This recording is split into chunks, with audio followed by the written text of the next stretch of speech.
I could have it hemmed.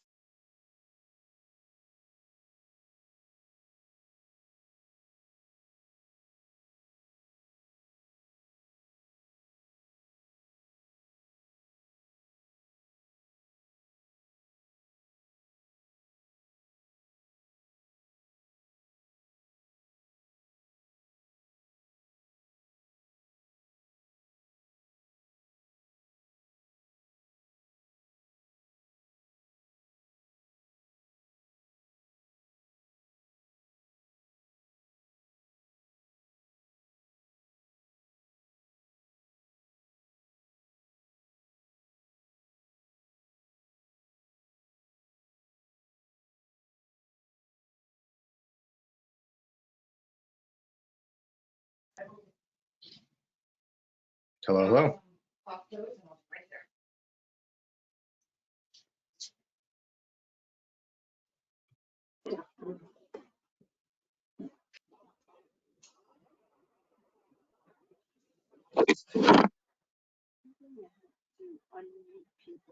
Oh, I can't hear you very well. You're murky.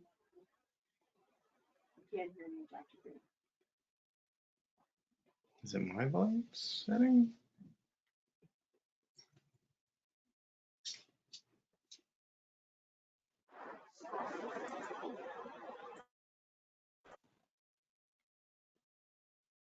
Try My voice? speaking now. Better. Can't hear you.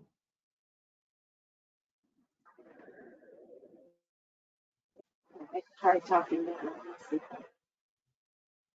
Can you hear me? Yeah, there's something with the microphone. It sounds like you're underwater a lot. Mm-hmm. Great. But when you're close, it works okay. When you're when you're in like this, it works fine. Okay, maybe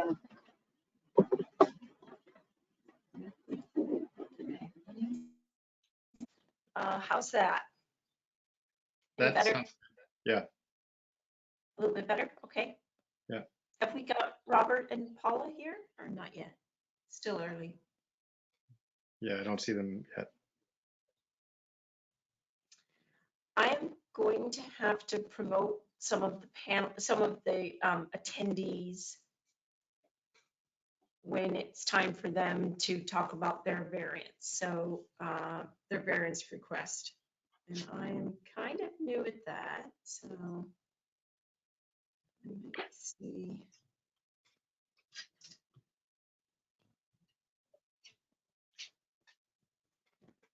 Bonnie's a panelist. Hello, Robert and Bonnie. Bonnie, you're on mute. We can't hear you, Bonnie. Hi, everybody. Hi, Is Bonnie. that better? Okay, hi. You guys hear me? We can hear you. Karen's somehow underwater, but if she gets Jill? close, it works okay. It's better, but it's not perfect.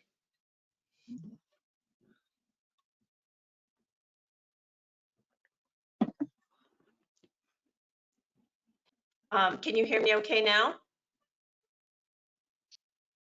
Yeah.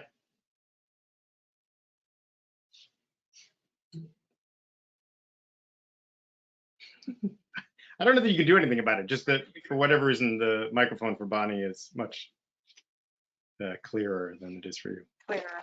Okay. I should be able to, but I'm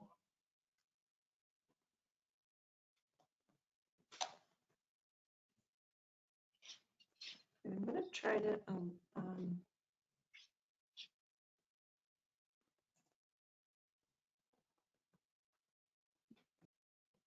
Oh, my goodness.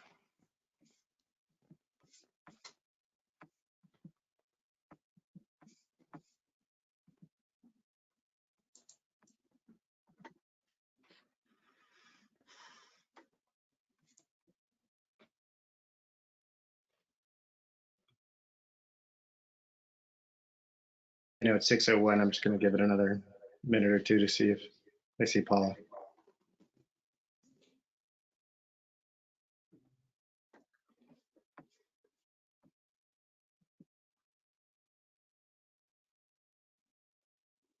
can't start too late because that's quite an agenda. I know, you guys are popular.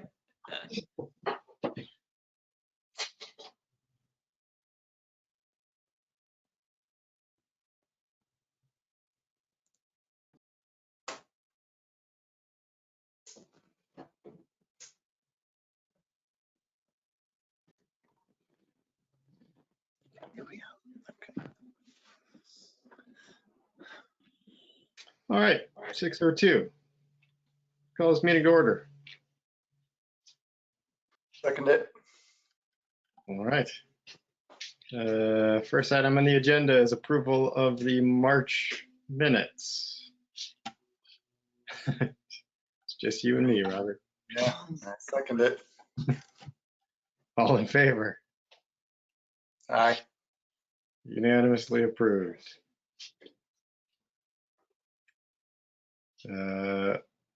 Item number 3 is Mike's Restaurant.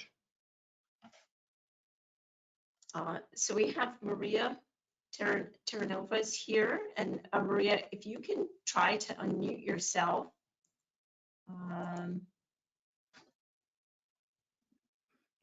I don't see her as a panelist. Whereas I see Nick. Yeah, allow attendees and copy Denise. I think I have to connect to audio. Unmute, okay. Yes. Yeah. Hi, how are you? Good, thank you. Okay, okay. Am I supposed to? Okay, yes, I am.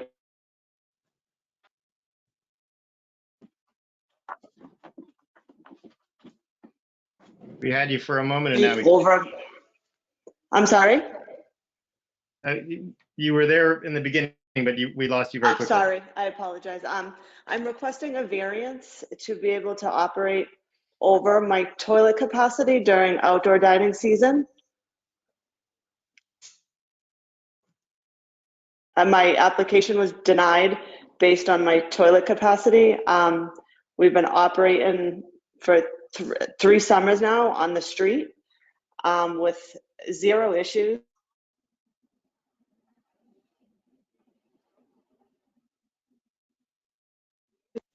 At all. It's been a huge draw to the area. I have customers every day coming in and asking me when we're going to be opening up outside, and they're coming in with their families and their dogs and their strollers, and they want the luxury to be able to sit outside because that's what's evolved from COVID. And I don't have the space inside my restaurant to. I mean, we're old. We've been there a long time. I don't have the space to be able to just pop in another restaurant. It's going to eat up half my dining room. So my only other option is to get a variance.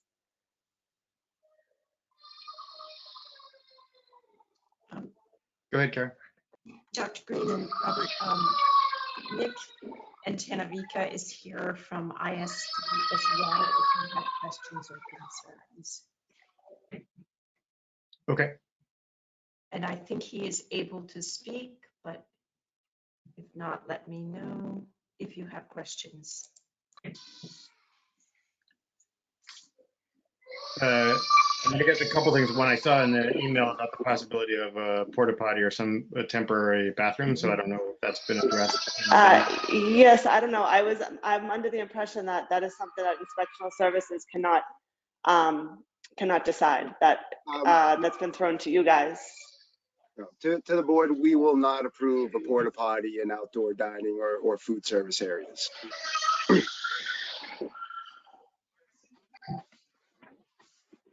And is there more?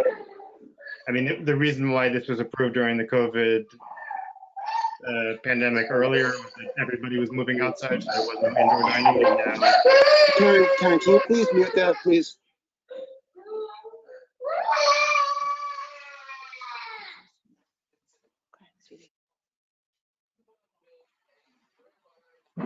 Yes, so the reason why this was permitted the previous 2 years was under the COVID permissions, we'll say.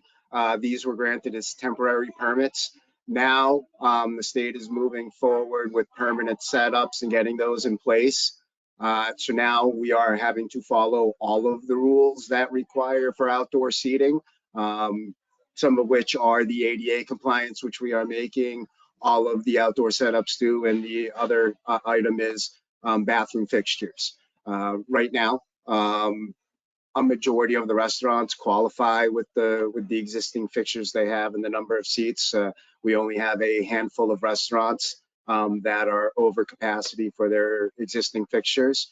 But the way that the law is set up, ISD and in our positions, we don't have the ability to waive the law. We only have the ability to enforce it. And if there are permissions granted, to vary from the law that is granted by the board. And do I understand it that I mean, I'm not sure this matters, but the two separate issues, one is that we just weren't enforcing rules because of the pandemic, and now those rules are now in place, or the other is that the other possibility is that with outdoor dining, the bathroom, there's enough capacity if it was just outdoor dining, but if it's outdoor and indoor, then the total seating capacity is more than the bathroom capacity. Is that what I understand? So there were two questions there, I believe, Chairperson. Yes, in the beginning, before COVID, even with the limited outdoor dining that we did have, the bathroom fixtures were not being enforced. I don't think it was anything that was noticed before, but we only had limited outdoor dining establishments. From my understanding, it was only maybe 10 or 12 that actually had outdoor dining prior to the pandemic. Then when the pandemic started and outdoor dining became what it is, everybody was trying to figure out how to do that. So all the regs were temporary. At that point, we were trying to help the businesses stay afloat and just make sure people were staying safe, and then set up these outdoor spaces that could also be clean and used and well kept for the restaurant areas. Now that we're in year 3 and we are moving to a permanent setup, these are things that we need to take into consideration. And again, these are laws that are on the books that we are required to follow. There are certain cases where, the board may find that it is suitable to grant a variance, or there may be cases where you say, no, we don't think this is okay. But we are at the stage now where the temporary permissions are not there, so we need to follow the permanent process. But again, just so I understand there's the global case and then there's the specific case. But in this specific case, is if the dining room is open and people are in it, is that already at the maximum capacity, or is there some wiggle room that if there were 3 tables outside instead of inside, or 1 more table outside, or I don't know, has there been negotiation about that, or is it really just if the dining room is open, that's the number of tables that are available given the bathroom capacity? Through the chair, I would ask for the establishment owner to answer that. There is always that option, but that wasn't suggested. The number of seats proposed for this establishment is significantly more than what is there. So I would have to ask them to respond to that question. Okay.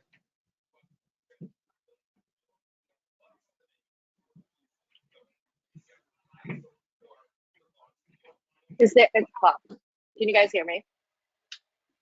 Yes. Just to reiterate, I'm sorry. So we don't need bathrooms per capacity, right? No, I think that is the regulation. No, for the inside is fine. If there are no outdoor seats, the inside is fine. We're not talking about the existing establishment. We are only talking about the outside. No, but the question is, well, maybe So yeah, if she wants to shut down the whole inside, then she can have an equal number outside, but you can't have both. But not Mike's, but in general, if I were starting a new restaurant in Somerville and I was trying to figure out how many bathrooms to put in, is the number of bathrooms based on the restaurant or the number of tables or the number of diners, or is it the square footage? What's the regulation? It is based on the occupancy capacity. So that's what I mean. The number of people who fit in that space, tables wise. That's for every restaurant, like even the restaurants at Assembly Row and all the ones that are opening again with COVID? 'Cause I feel like Yes. that'd be really difficult to measure, no? Through the chair, no, we have plans. People are required to submit plans of their restaurants to us that give the square footages and layouts. Yeah, Nick, and my question is, what proposal is on the table? Are we looking to add like, maybe like 10% more seats, or is this like a 50% increase outside? It'd be good to have like, a quantifiable from like 200 to 220. Do we have numbers on how much of an increase are we adding to the streets and the outdoor dining? Do we know that? Believe it is close to a 200% increase. There's almost 100 chairs being added.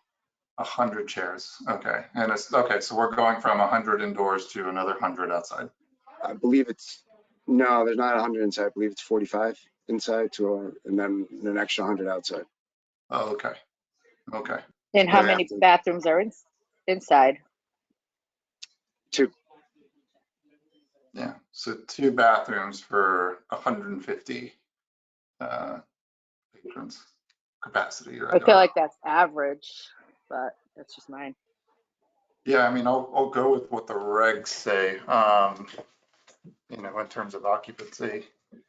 And Nick, just to also back up a little bit, with COVID, I'm trying to recall the larger arc there. It was outdoor because indoor was spaced and limited. So this was a mechanism, not to have 100 people inside plus 100 people outside. It was, you could have 20 people or whatever people inside, and then, as many as we could possibly permit, for multiple reasons outside. And then as 2021 has come in, I forget if we lifted the indoor cap. So we had 1 year where restaurants were permitted full capacity inside and then they're outdoor, and then a second year full capacity inside and then outside. So now we're entering like the 3rd year of this, right? Okay. Yes.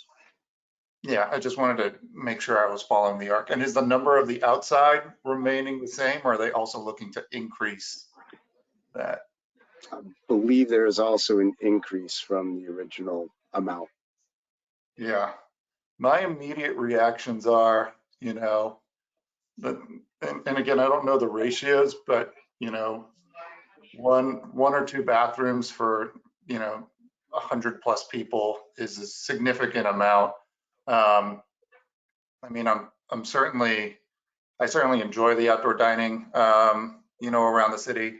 But I think it's, and, I'm certainly encouraging, and supportive of businesses, just trying to make something work and responding to, a community that's interested. But like, I want to find, something that's not so totally beyond, I think public health, right? I think it's important that people have access to the bathroom and they're not waiting in a long line, also for staff as well, who need to go in and clean up between.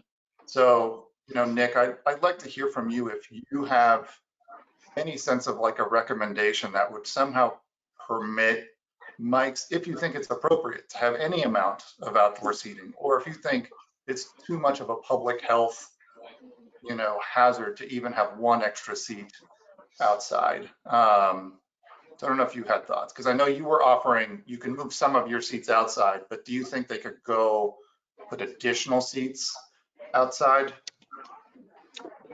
Through the chair.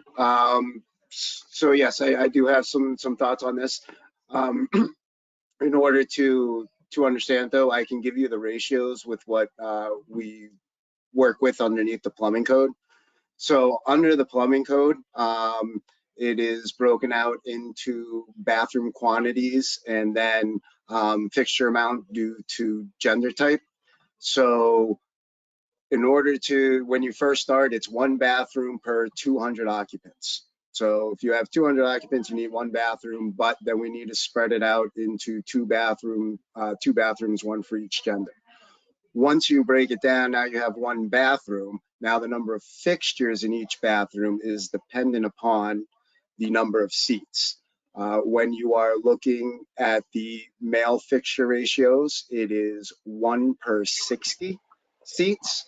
And then half of those fixtures are permitted to be urinals. So if you have a 200 capacity and it's 1 per 60, you end up with 180. You would need 2 toilets and you could have 1 urinal. And that, but you would be required to have 1 bathroom with 3 fixtures. On the female ratios, you are looking at 1 per 30. So if you have a 200 seat restaurant, you divide that by 30 and you would end up needing roughly 6 fixtures. So in there, you would need 6 stalls in a woman's bathroom with 200 seats. There are other caveats in there where they do have exemptions where if we do unisex, you can cut it down to a 1 to 45 ratio, but you can't have more than 1 fixture in each one and it goes out. But for rough math, those are the ratios. I have spoken with Mike's about this. I have spoken with the other restaurants too. Depending on how they feel about certain things, I know that we have operated for 2 years, 2.5 years already under these circumstances. We have not received any complaints or had any health related issues at these establishments.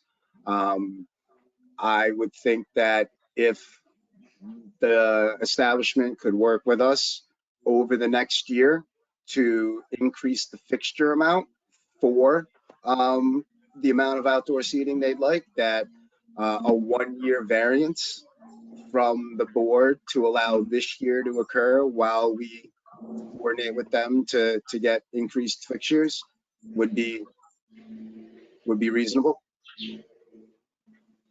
I mean, I guess for me, what I was hoping we would get in discussion, because I guess it seemed like a binary choice. Like we either offer the variance or we don't. And I don't know whether this is viable in Somerville. I've never seen it in Somerville, but I've certainly seen it in other cities where there's a restaurant that says the bathroom facilities are connected to another establishment and there's a relationship with that other establishment. And you just know that you can go to the car rental place next door to use the bathroom. So I don't know whether within Davis Square at large there are reciprocal relationships that could be developed to use extra bathroom capacity or temporary facilities or a long-term plan. But it seems to me like we should be. I don't want to prevent Mike's from growing. I just want to make sure that we're working towards a solution that gets the appropriate number of bathrooms for the people. Through the chair, that is an option under the food code and the plumbing code. When we look at that, the option is that I believe it is publicly available bathrooms within 300 feet of the doorway of the establishment can be used in a reciprocal manner.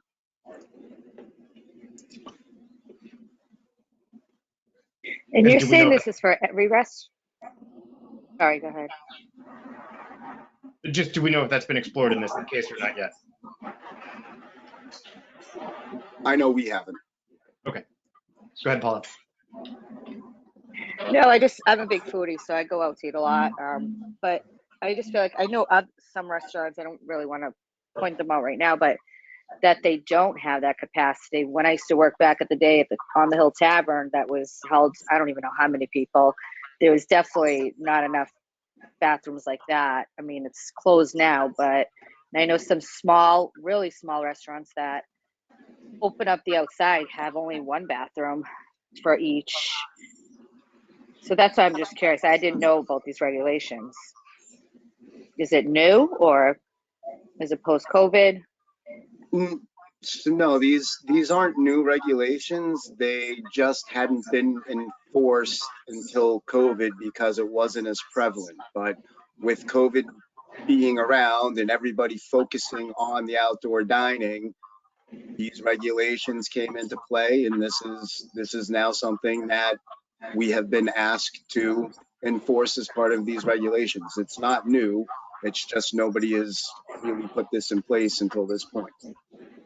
Right. I just feel like it's going to hurt some businesses that I can think about 3-4 restaurants right now that definitely don't have that.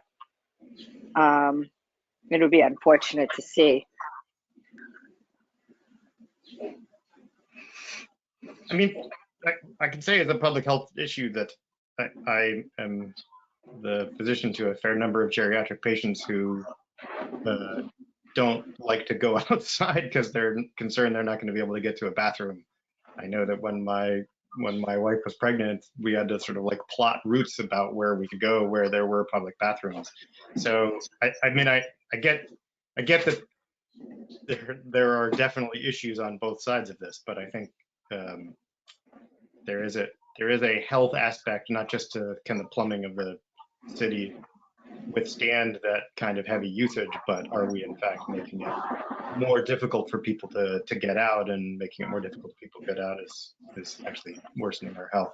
So I don't love the idea of just saying, well, we're going to ignore the regulations on this case because it's a popular restaurant. Like I think we need to have a plan or a guideline. So, or as you said, sort of plan for what we would do for the next year as a temporary gesture until we get to wherever we're going to get to. But I don't see a reason why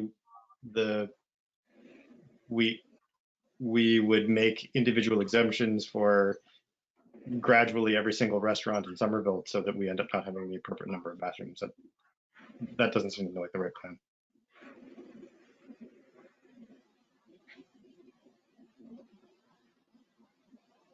Is this is strictly for Mike's, right? I think we have others, right, that have expressed interest as well in the variance. I was just wondering if there's like staff bathrooms too, because that will make a difference. But well, but Nick, you said there's only 5 establishments. Did I make that number up, or did you say there's only 5 that we know of in Somerville that don't have the capacity to do this? At this point, I said I think there's only about a handful. I won't say that's the exact number. We have 3 on the agenda tonight, but I don't want to say there's only 5. But I don't think there is a large amount out of the 70+ restaurants that did outdoor dining. I think this affects maybe a quarter of them. And when we're looking at that quarter, there may be, I think there's a few of them where we're talking like they're over by 4 seats. Okay. can you just run that number again? I'm sorry, with the capacity in bathrooms pictures. So for the number of bathrooms, it is 1 per 200. And then for men's bathrooms, it is 1 per 60 for the number of fixtures.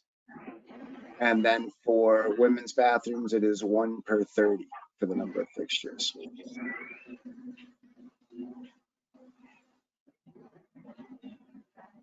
And I hadn't known this ahead of time because it's opaque, but we have 3 requests for variances this evening, and they're all this particular issue? Yes. Okay.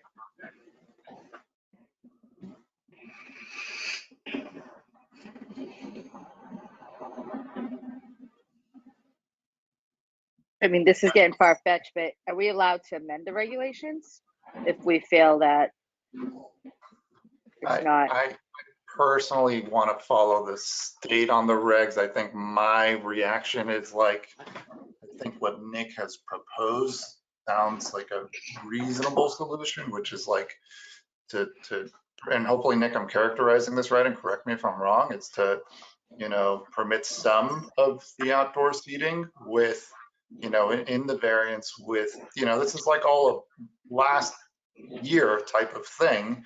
And if the expectation is for the business to continue this next summer or like indefinitely, that they have to work over the next year to have sufficient fixtures for the amount of people that they bring outside. I think that's a fairly reasonable thing for the city to provide some flexibility again, but also for a business to include this in their plan, make appropriate changes so that this is more routinized. Because I don't want to just simply waive the rules every year. I think it's important to have a tactic to, have the right number of bathrooms. Like I'm already concerned about washing my hands. I do that at every restaurant. Every time I sit down, I'd hope there's at least maybe, time for me to do that. But anyways, anecdote aside, I'm open to, I think, Nick's suggestion of permitting this 1 year, working with the city to then, be up to code next year and indefinitely afterwards. And this is a state regulation, not a city? Well, Yes. I imagine it's a state one that the city's adopted. That's usually what we follow for most of our regs. Through the chair, this is CMR 248. This is the state plumbing code. There is no changing this. That's it. Okay. I mean, again, I'll just go back to my original statement, which is I don't see how to adjudicate this other than, if every restaurant that comes to us says, well, people really like it and we approve, then I'm not sure what the point of the regs is. And I think there's a legitimate reason for the regs, but I also don't, in this case, I don't see there may have been, but it doesn't sound like it. I don't see the work towards getting a proposal that we can approve, because if it turns out that there could be a temporary or a sharing agreement with a local restaurant, or this is the number of tables we're going to limit the number of tables outside, or while we're doing outside dining, we're going to decrease the inside dining. Whatever that solution is, I'm happy to approve that, but assuming it's reasonable. But I don't see that having happened yet.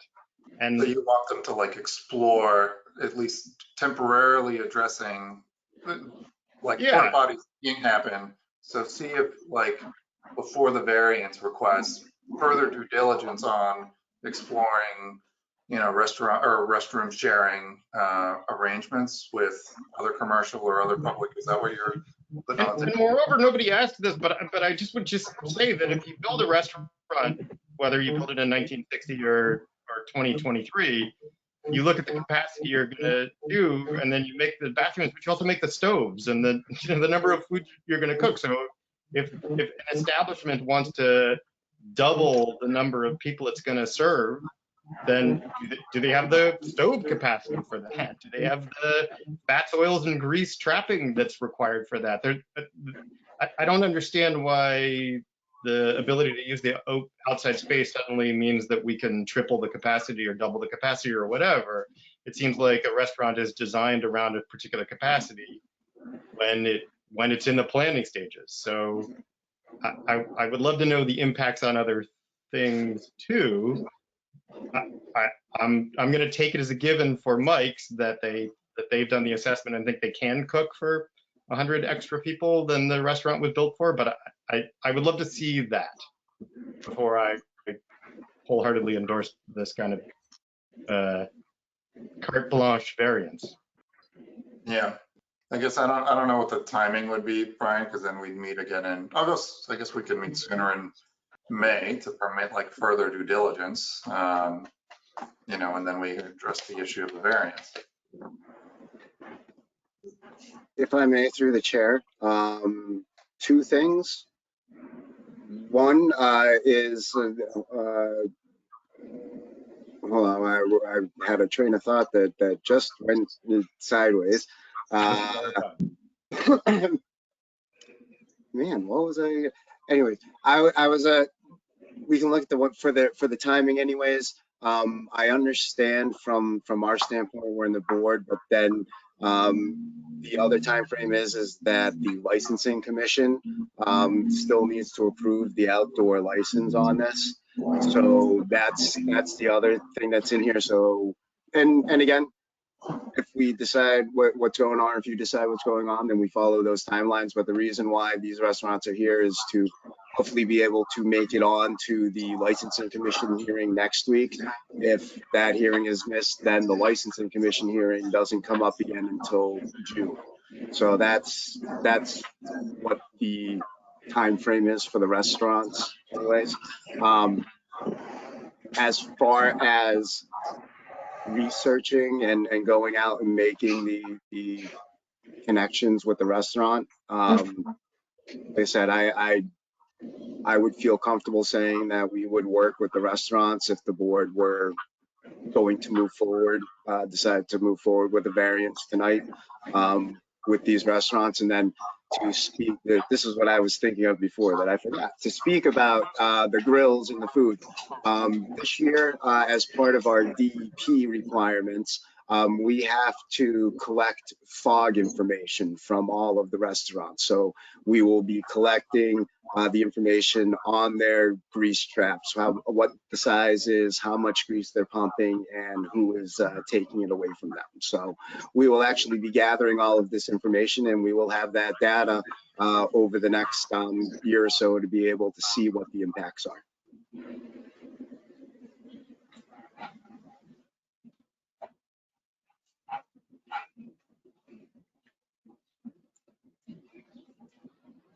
So is that a staff recommendation to approve these variances with the understanding that they're temporary variances that would need to be renewed and would need to have some work towards making a more permanent solution by next year? Is that what I'm hearing you say? Yes. And Brian, I think the permanent solution you're articulating is that they could comply if they can also like find a restroom sharing arrangement with other businesses. So it may not require completely destroying their bathrooms. It could just be, you know, some arrangement with another business. Right next to that, I'm sure you could, you know, find a pathway to work with them in the future, but yeah, they just need to figure that out for next year.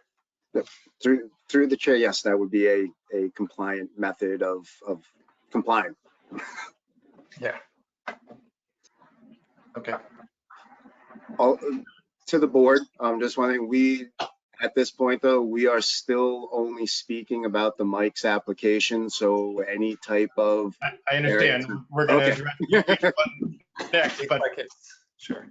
But it will be, again, that's part of what worries me is the idea that we don't have a criterion that we're using for this. And it would be very hard for me to say that the Picanha restaurant, no, and Mike's, yes, if there isn't a thing that makes that choice viable or an explanation for why we're doing that.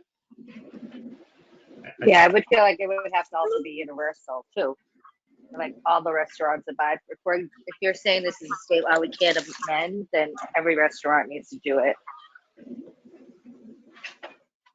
Through the chair, we are enforcing this on every restaurant that goes through the outdoor dining process. That's why you have 3 restaurants in front of you tonight. There are several other restaurants that have gone through the process of either adding bathrooms or reducing the number of seats. So this is being enforced for all the applications.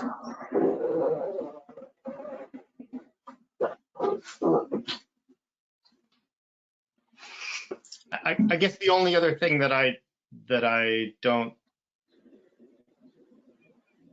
feel like we've adequately addressed, and I'm not sure whether it's clear in your recommendation, but if what we're talking about is, I'm just going to make up a restaurant. If Brian's restaurant wants to do outdoor dining and was designed to have a capacity of 30 bathroom wise, but outdoor dining allows me to fit 200 people in there, That's very different than outdoor dining allows me to have another 20 people. So are we giving a variance for an unlimited number of diners, or is there, if we're blowing through the cap that the state gives us, then what is the cap we're setting? How many tables are we approving? You're on mute. I am muted. Through the chair, I would have to look at the application, but I would be comfortable with what was submitted on the plan. We've seen that set up. I wouldn't say it's a blanket, this is what it is, but what has been submitted on the application, for 1 year, we would feel comfortable approving. And no offense to any restaurants or anything like this, but how often are restaurants 100% capacity? And it happens sometimes. Yeah, but that's not. Oh, no, I mean it does, and it does happen every once in a while. But that was also where this is a temporary seating because we're only looking at April through November for this time. And we've done it for 2 years. That there is a significant portion, if we can get to a good place to have this as a permanent situation moving forward, great. But we've done it for 2 years. I think we can give 1 more year, while we figure it out.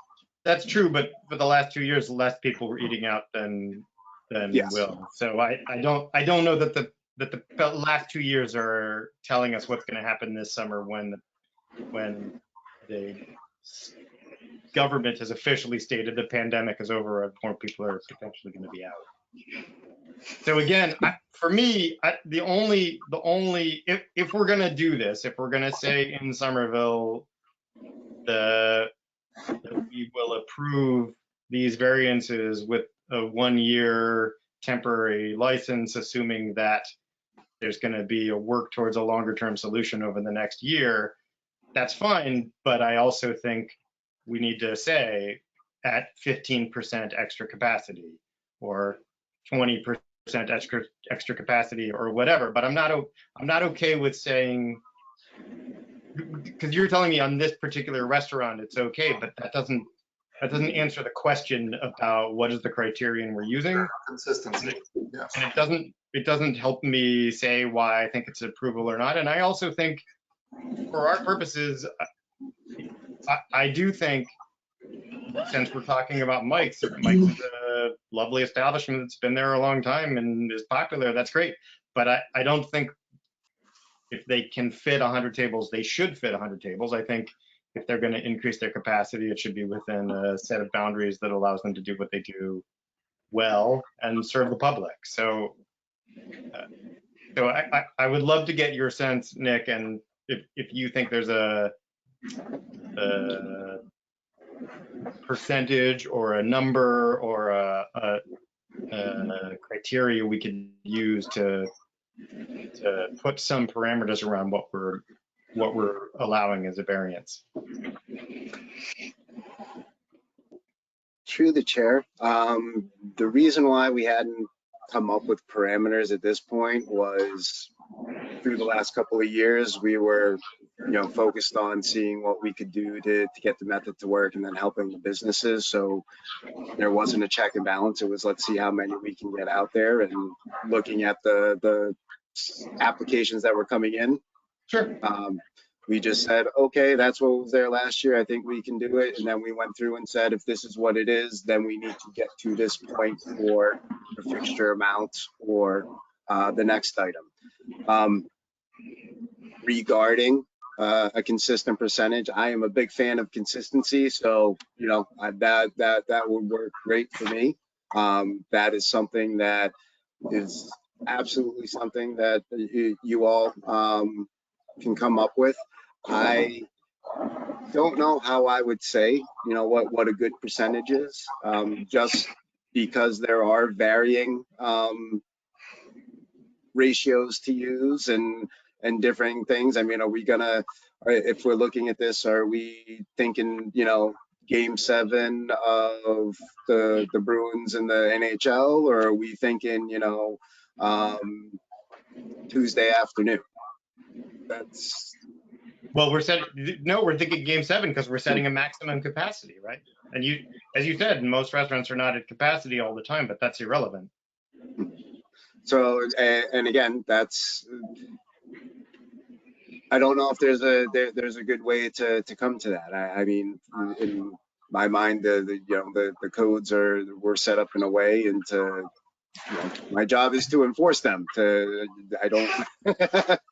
we come to the boards for wiggle room on those items. So what I can say is that I don't know, to be generous, maybe 100% over capacity would be decent, just thinking how the ratios work. But again, that's just tossing a number out there. That beats my top number, but okay. Paula, Robert. Yeah, I mean, I know that the consistency thing is important. And I guess without like anything really solid or Nick having the opportunity to go and do analysis and then present it at a next meeting due to the timeliness of it, I think, the way you're applying it, and I think the other lens to view it in terms of consistency is like historic application of it, consistent with how it's done over the last few years. I just wouldn't want it increased more than last year or more than 2021. So that's how I would view the consistency, and I would trust Nick that you would. I think following what was done last year would be the frame of mind that I would have for consistency. So I assume that's the case with Mike's. They're basically proposing the same thing they did last year. It appears to be similar. There may be a few more, but that could be the conditions of the variance, that they reduced the number of seats to the number of seats last year. I think that's the way to be consistent then, is follow what they did last year.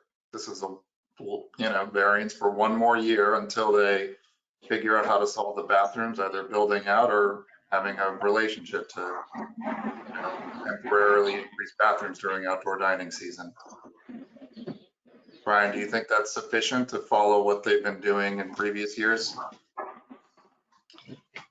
Well, I'll say no, but I'll tell you how I come here. One is that I've lived in Somerville a long time, and pre-pandemic, I don't feel like there was a overwhelming supply of public restrooms in a large part of the city. So it's not like it's not like pre-pandemic everything was perfect.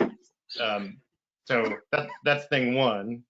And as Paula was saying, she worked in restaurants where it wasn't perfect before. So I'm not sure that's the goal. But also, just in the fairness principle, if there is a restaurant, if we say that every restaurant has to do what they did last year, but one actually has been popular and has the ability to add capacity, then I don't know saying as a consistent thing to everybody that whatever you did last year is fine, because whatever, it's fine. I think that's picking winners and losers in a way that as a board member, I don't feel comfortable. So I would much rather stick with something really concrete, which is the state says you have to have this many bathrooms or this capacity of people based on the number of bathrooms you have. We're willing to expand that for this 1 year as a variance by 50% or whatever. And then I'm not, that way I'm not the one who's deciding. Yeah, I guess, if we're focused on metrics, like I think, some restaurants may have the advantage of, location, street space in front of them, or, back alley or backyard space that they may have. So you're right, there are probably going to be restaurants that are structurally in a better position, as they almost always are, based on where they're located and other factors. So like I'm comfortable following what they've done in previous years, and giving Nick like the kind of autonomy and fairness and reasonableness to, just, work with them to comply eventually. unless like Brian, you want to try to figure out a different way to do this and, send Nick back to do the analysis, and then we try to get another meeting to resolve it in a more like quantitative fairness way. So. But I mean, I feel like we've lost the thread of the issue here. Okay, which is forget COVID, forget the pandemic. We have a bunch of restaurants that are designed to hold a certain capacity, and they are now wanting to increase the capacity because they have the opportunity to do outdoor dining, which wasn't what they were built for. So terrific. They want to do outdoor dining, they can do outdoor dining, but they need to have the facilities to support that because they're expanding their business model. So if my restaurant is built to have 50 people and I close half of the indoor tables and I put 25 and I have 25 people outdoors and 25 people indoors, I'm not expanding the capacity of my business. I'm not doing anything other than doing my normal thing. So this is not about a pandemic. This is about a number of establishments who have seen that they can expand their business by putting outdoor facilities. That's awesome, except that they're now in violation of the regulations that their establishments were built under. It has nothing to do with whether or not the pandemic is a thing or not a thing. It has everything to do with, can these restaurants add more capacity to their business model that exceeds the state regulations that are designed by people who know more about this than we do. And for me, the answer is, I would like to support local business, and I think it would be great if people could use the extra revenue they generate by having an outdoor business to build their capacity. And if we can help people use this as a stepping stone to get to where they need to go, terrific. But I don't see why, if you want to have outdoor dining, have outdoor dining, but shut down half of your tables inside. We're not changing the parameters for your business. So if we're going to add capacity, I'm okay with adding capacity under a sort of, we're going to say, I'll throw out my number. I threw out my number, which is a 50-cent added capacity, 50%. That should be great. You should be able to use that. And if outdoor dining is where you're going to go in the future, then terrific. Then build a bathroom indoors and shut down some of those tables, or build a capacity outdoors, or change your business model. I don't understand why we're fighting about what the pandemic was. That's not what we're doing here.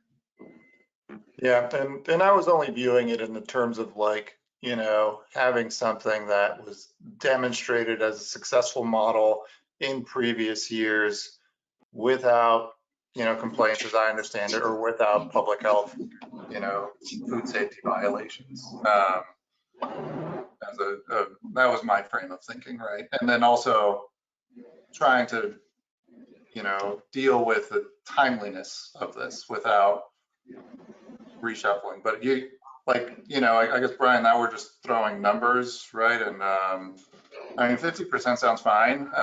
It might leave some restaurants disappointed, but we can do it. And you're basically saying just permit 50%, of the current occupancy to go outside. I guess, Brian, it's just like, I don't know if certain restaurants would be permitted to do that, right? If they'd have the availability to add that to their respective outside, because maybe they can only add 10%, given that their space is there. So that's why I had just focused on the models that had been demonstrated as, successful during the variance years. So. Okay, but again, the variant, what you're saying during the years of the pandemic, I think it's hard to calculate what that really means or understand that in context, right? And do I have expertise about the number of bathrooms? No, but I'm willing to bet that the state regulations were designed by people who thought pretty hard about this, and they are adopted across the state. And I have no idea how many restaurants are not doing that, but I feel pretty uncomfortable saying, whatever the state says, we're just going to double that. I mean, based on what? Based on how things went for a couple of years when people weren't going outside. That to me, it just doesn't feel like that's a public health model or a sustainable approach or anything. I feel like I'm willing to negotiate if this is in the negotiating vein of we're going to seek for reciprocal relationships, or we're going to work towards building our capacity, or whatever that is. But I feel like, barring me dedicating the next 6 months of my life to trying to figure out what the appropriate number of bathrooms per person is, and finding out why the state chose this and they're wrong, which I'm not going to do. I feel like we have to go with the guidance of the state with a little bit of tweaking to make it work for Somerville. Yeah, I think I'm open to hear a recommendation or a path or something.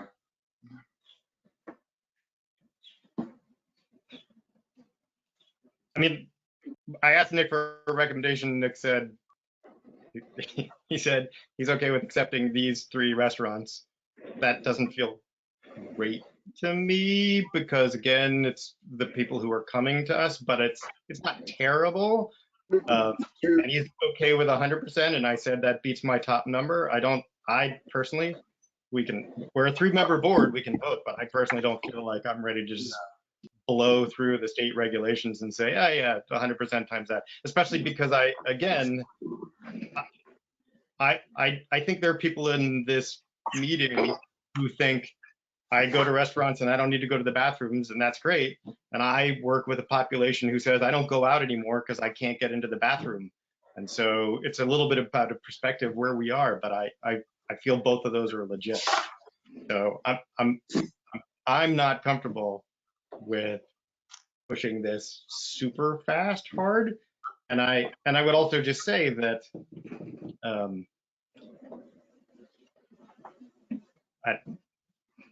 I had the same stolen thought you did, Nick. It's over there somewhere. Through the chair, just to clarify, when I said yes, I would be in favor of these 3 restaurants. It's not just these 3. It would be, these are the only 3 that are here. Like I said, we've been enforcing this across every application, and any of them that have had this situation, we've given the same options. Like I said, some of them were only off by 1 or 2 seats, so they said we'll take 1 seat away, and it's not a big deal, and we get our approval. So, like I said, which was exactly my point about this is expanding a business model. This is not about the pandemic. If people want to go outdoors, they can go outdoors. You just cut the number of chairs inside. That's not what we're doing here. Absolutely, and the reason why my idea was to give the suggestion of offering the 1 year was just to be nice, I guess in a way, because the pandemic did catch up, and from our understanding, even though there was a lot of notification about this requirement appears to have caught some people off guard. And we figured that if we could come up with a reasonable solution through this year for the future years, that that would be something we could do to work with the businesses. Again, this is the board's option to make these decisions. I'm happy to answer any questions and give any thoughts from my perspective, but we enforce this evenly. And the other aspect is that we can also rescind any approvals. So if something is granted and we find that it is not working and violations are created or conditions are not maintained, those can be rescinded as well. Yeah. Okay. I get the thought that came back to me is I'm not sure that the fact that we haven't had complaints about this during the pandemic is just all that full information either, right? I mean, it's the absence of a complaint during a time where everything was all up in the air doesn't really tell me whether that's the issue. But I guess I'll make my proposal. My proposal is I'm willing to approve the variance for Mike's to have 50% additional capacity, but on seating during the summer months for outdoor seating. with the understanding that this is only this year, and that that if they want to keep doing this, that's great, but then they need to work towards whatever compromise with reciprocal seating, reciprocal relationships with other restaurants, extra capacity, or building out, or adding, or taking away tables, or whatever it is. They now have a year to work on that before the next license. That's my pitch. I just Yeah. asked something I meant to ask earlier. I don't know if I missed it. Is there's definitely a guideline between men versus women's bathroom, but what if there's like a unisex for both? I've been in restaurants like that. I actually think avenues like that. So Does yes, that make a difference? it does. There are exemptions down through the Public Code. So if there are the unisex bathrooms, it's 1 per 45, but unisex bathrooms can only be for individuals, and you can't have multiple fixtures in them. So each fixture has to be individual for unisex bathrooms. But yes, that's the quantity. And again, All right. that's part of their working with us. But they can determine what 50% capacity means, whether they want to make their bathrooms unisex or gendered. Is that they can do that math, but that's not up to us.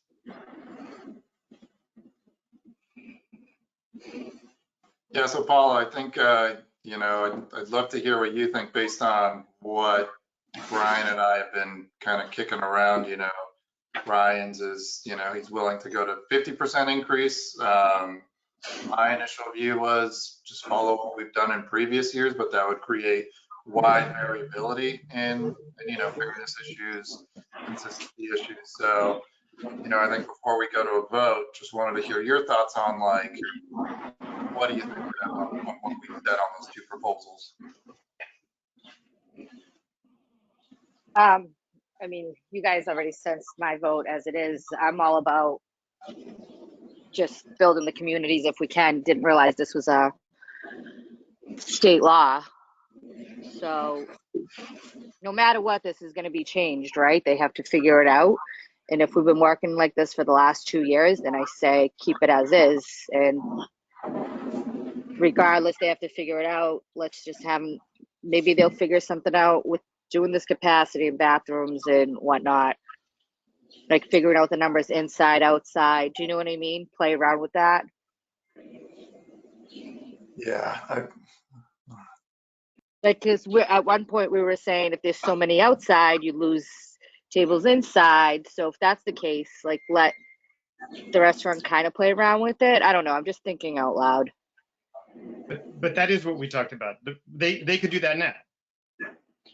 Okay. They don't need a variance for that. They could build the exact number of tables that they have between inside and outside and the regulations. That's what I'm saying. No, so are we all agreeing and then keep doing what they were doing before, and then they'll figure out something next year since this is a state regulation? No. We can't do much about it. No, Okay. I think that was on the table, but there's an alternative proposal to be, fair, that they could only go 50% above. So it's slightly different. I don't think this would actually reduce what Mike's proposing, right, Nick? They would go down from, I think they're requesting 200% increase, their seating overall by having that, the excess outside. Brian has on the table is he didn't feel comfortable because of the bathroom situation, so he's willing to go only up 50% more. So that's where we're at, Paula, is.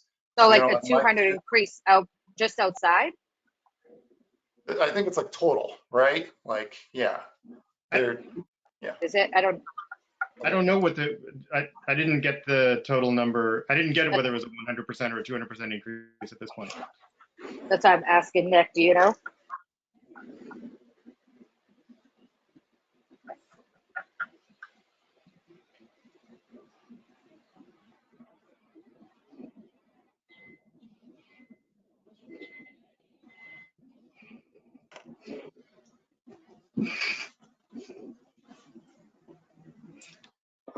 Through the chair, I'm looking up the plans right now. mean, I feel like, my slight preference, but, as I'm kind of thinking about it a bit more, Brian, I'm coming more along the lines of like what you're proposing with the 50%, just kind of as like a cap. So, Nick, I would say I'm willing to vote with what Brian is saying, so we can just move this along.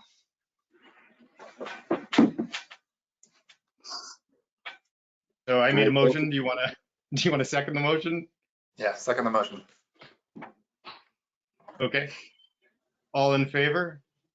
Aye. Yes. Paula, do you vote? Well, I wanted to hear with the specifics if it was like 30, 40 more seats, but I'm not in favor because I kind of really wanted to know that. So I can't say aye, right? You can vote no. No. Okay. Carried 2-3. 2-1.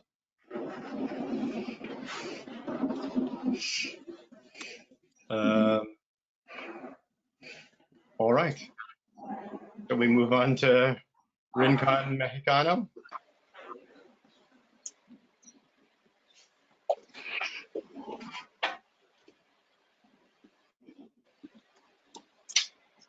Are you, okay, who's here representing Rincon? Yeah, I think it's Lorenzo Reyes, Okay, let me see if I although I can don't see. make a presenter. I'm going to make him a presenter.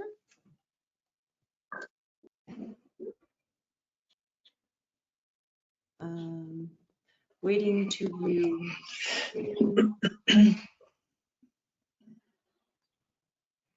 Lorenzo, can you go ahead and speak? Are you trying? You might need to unmute yourself. I've made you a presenter.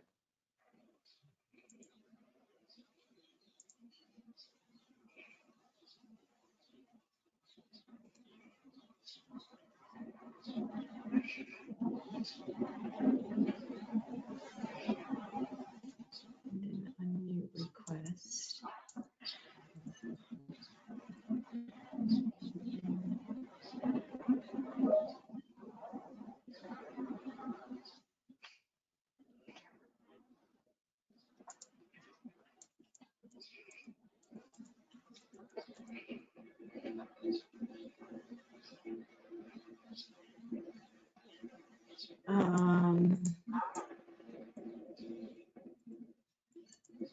Yeah, Lorenzo has left.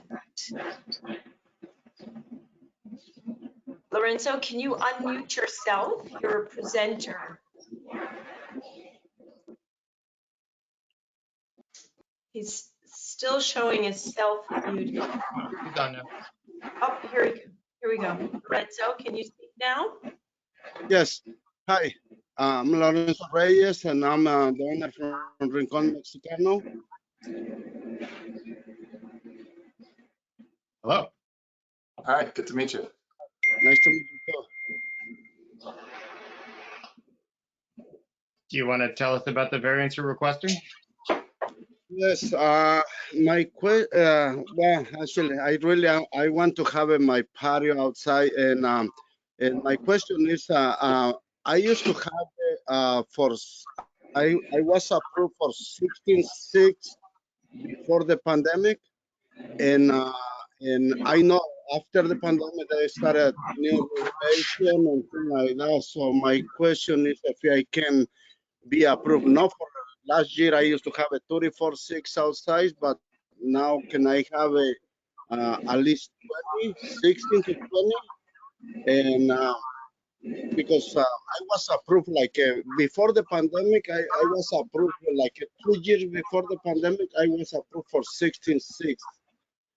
And that was my, I went all the through, I submit all the 4 plans for my bathrooms, and there was only one bathroom on that point. And right now that is the issue, because I just have a 1 bathroom, but it's it's a handicap bathroom. And so that is what I asking if it's possible to get at least 20 seats outside. I have a 34 inside plus 2 employees, so it's 36 seats. I think it's about I asking for another extra 11 seats, so I can have 20 seats outside.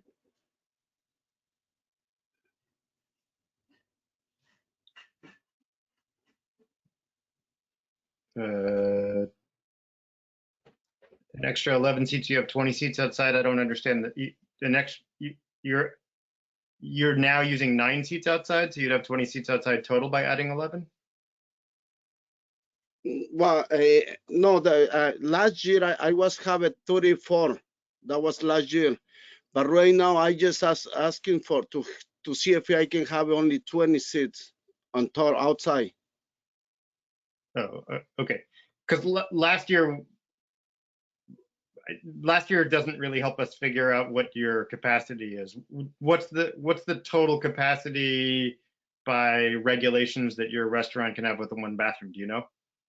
Yeah, I think it's 45. That's Nick. That sounds right to you. 45 people. Through the chair, yes, on their calc, on their submitted application, it's 45. And we didn't say whether you're going to round up or round up last time, round up or round down, but I assume just doing the math in my head, 45 people with an additional 50% is either 22 or 23 people. So 50% would be, I think 20 people is within that capacity as long as indoors is only 45 people. Is that right? Correct, I believe. Okay.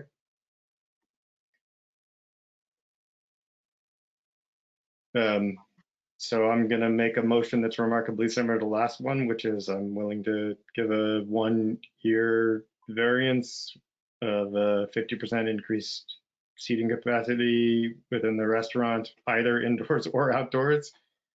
You figure it out. But using outdoor seating and then in the future work towards a reciprocal relationship or adding bathroom capacity or whatever it takes. Lorenzo, just want to make sure you're hearing what we're saying. It's a similar thing that we've done for Mike's restaurant. You're going to be permitted 50% more outside, but you need to come up with a plan for next year if you're looking to have outdoor dining that would comply with the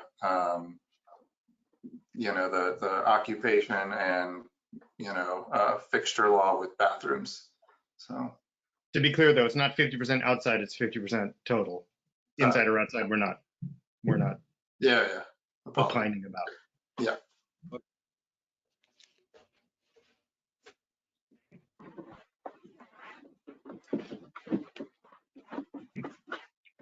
Okay, yeah, I second the motion, Brian.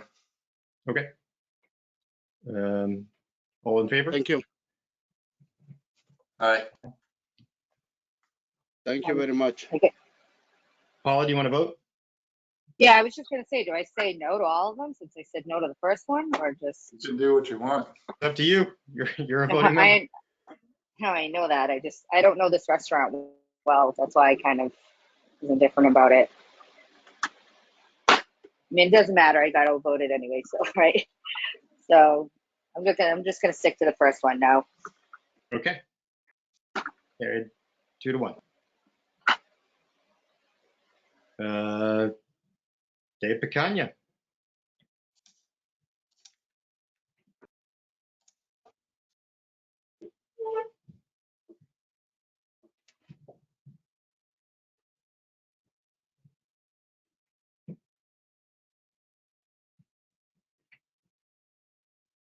Nick, do you know who the speaker is for this one, or who wrote the letter? Anybody?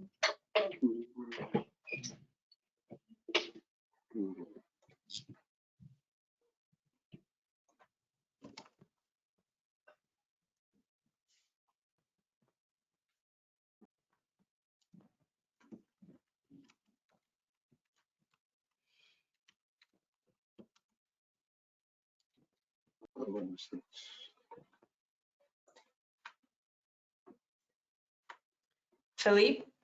Is it Philippe? Nonato?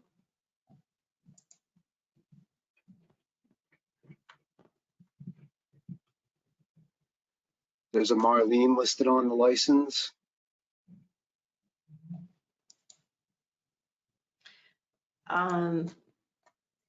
Just need the variance. Do you guys see the variance in your, who submitted the letter?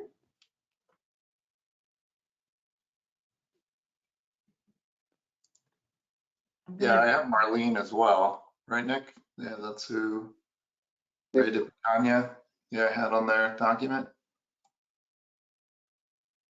Yes, that's who I have as the owner on the. Nonata? Yeah.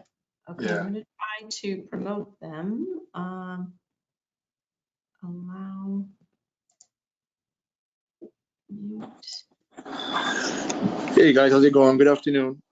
Hello, thank you. Hello. Of course, no problem. So I'm son of the owner of Heda Picaya, and a little bit about our restaurant. We were given, the city gave us $10,000, invested in us to build a tent outside. Great investment, by the way. Everybody said it looks beautiful, and we are allowed to have 40 people indoors and 30 outdoors, and we also don't have liquor, so we don't have a lot of like traffic in and out of the bathrooms. But even so, the business next door, they usually use our seats out there, so they offer to have let customers use the bathroom as well. So if that's something that I bring to you guys' attention, if that's allowed. But we would like to keep it as same as last year as possible. Did you hear the discussion we had for the previous two restaurants? I'm sorry? Were you able to hear the discussion we had about the previous two restaurants? Yes.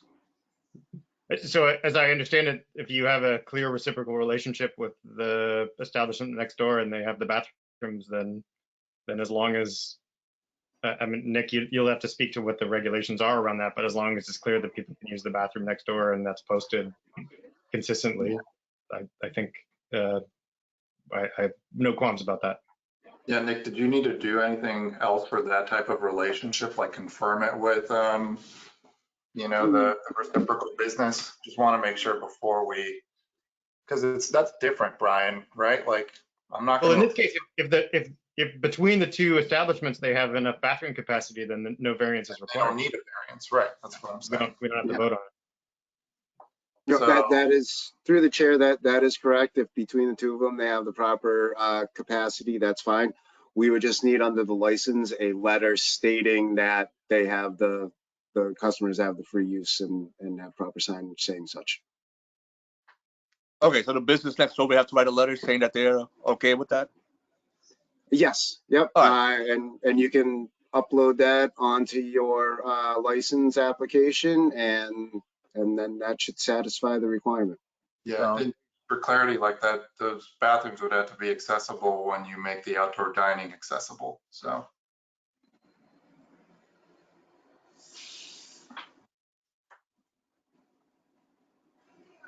I'm assuming that, again, I don't know the details here, but assuming that the the establishment that next door, I don't know if it's a restaurant, but if the establishment that next door is at capacity, it has the number of seating per bathroom that it has, then it doesn't have extra capacity to share with you. So Yeah, it's a barber shop. Yeah, it's a barber shop. So they usually have like people wait. Yeah. yeah. So as long as they're open when you're doing outdoor dining, Yeah, they are. there's no problem. Okay.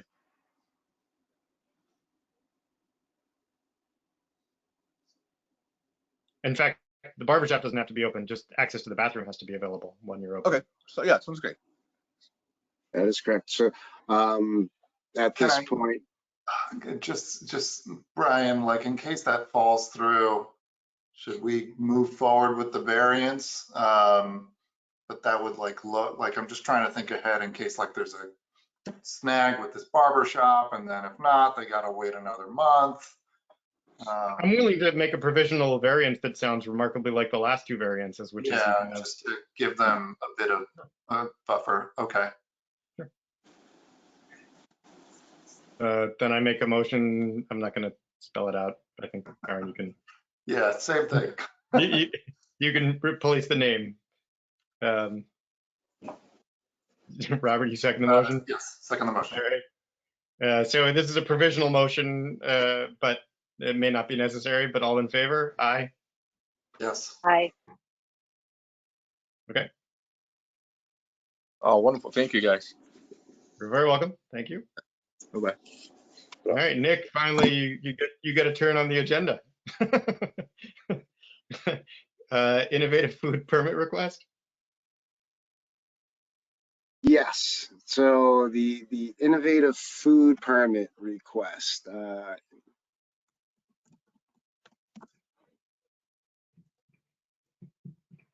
apologize, I'm just bringing up my my section here, innovative operations. So what we are looking for under the innovative food permit request is that in chapter 10 of the food code CMR 105, chapter 590, in section J, it allows for innovative operations. And by doing this, what this allows for is for operations that don't necessarily fit into something standard, such as, an Italian restaurant or a pizza restaurant or Japanese restaurant or sushi, where we know we need a hip to come through and do that.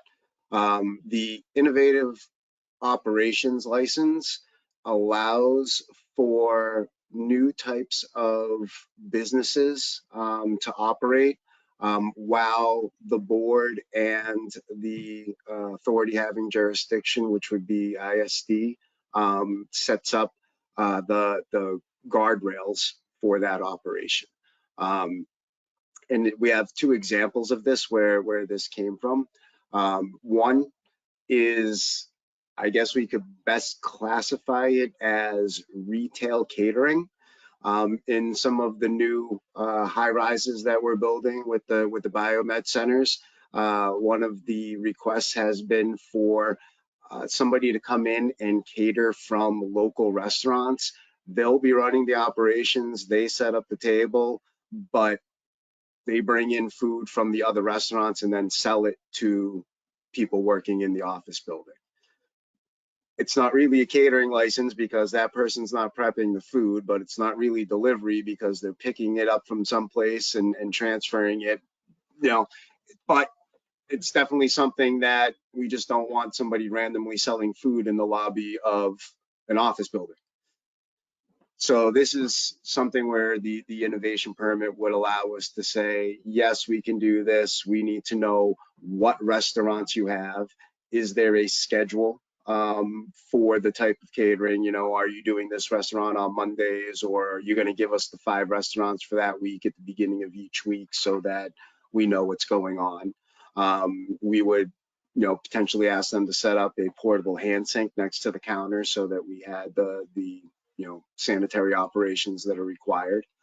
A second innovative proposal that we received was to have 2 restaurants share the same space, but not in a nibble collaborative way. It was basically they want to set up and have a morning lunch restaurant where they do breakfast and lunch meals, and then a separate, totally different restaurant group, ownership group, chef comes in and they use the space for evening and late night operations. Again, under the current licenses that we have and approvals, that is not something that fits into one of our boxes. The innovative operations license allows us to say, yes, this seems like a good idea for these type of businesses to try and work themselves out and grow. But in order to do this, here are the rules that we need you to follow so that we know, that there won't be any cross-contamination, that the allergens are being taken care of, that we know that, proper sanitary items are being taken. But in order to be able to allow to issue these types of licenses, the Board of Health needs to grant the approval to do so. So that is what we are here to request, is the ability to issue the innovative food licenses, and then, you know, see what type of process you would like for that. Nick, you're making me feel old because both of these issues have come before the board before, maybe before your time, but these are ideas that have come around.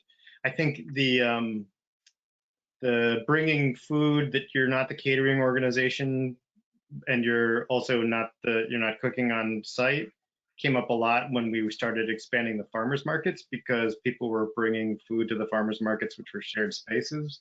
So I think the analogy for that one, whatever we do for farmers markets, and we have some, I'm not sure whether those can apply or whether we need to set up a new set of regulations, but I know that was one of the big issues we talked about. So, to you, Mr. Chair, the way that we handle that is through temporary food and just general farmers market licenses. The reason why we would do this is that it would be difficult to get temporary licenses for each of the individual ones throughout each process, by allowing the single individual innovative license for the type of you know, business inside of a tower. We only have one point of contact then, as opposed to all of the other restaurants. Okay. I mean, I guess I don't really have any, well, yeah, when we talked about it from the catering perspective, whether the food safety evaluations were based on the organization that supplied the food, right? So if I'm selling out of my front door some muffins that I get at Joe's Muffins and some donuts that I got at Fred's Donuts, then Fred's and Joe's are the establishments that are being evaluated by ISD anyway, because they're making food for themselves, and I'm purchasing and bringing them.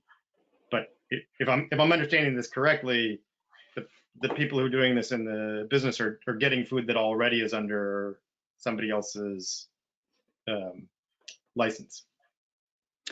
Yes, that is correct. And the reason why we're looking at it from the innovation license standpoint is that the proposal that came to us would be using restaurants outside of Somerville on some occasions. So like I said, where the innovative license allows us to put up the guardrails, we could say, well, we want to make sure we have the licenses from that other city as a part of this application when you do this, to know that they've been checked as well.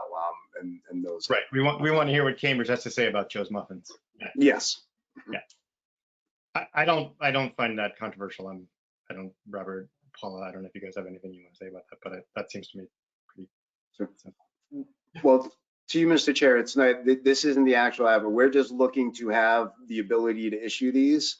So once you grant us the ability to issue these and the application comes in, then the next step would say, does the board want to review each innovative license that is applied for, or would you be acceptable to the reviewers and ISD setting up the requirements for the innovative licenses and then reporting to you at a monthly meeting? I think the latter option is I'll trust you guys to do that. I think, yes.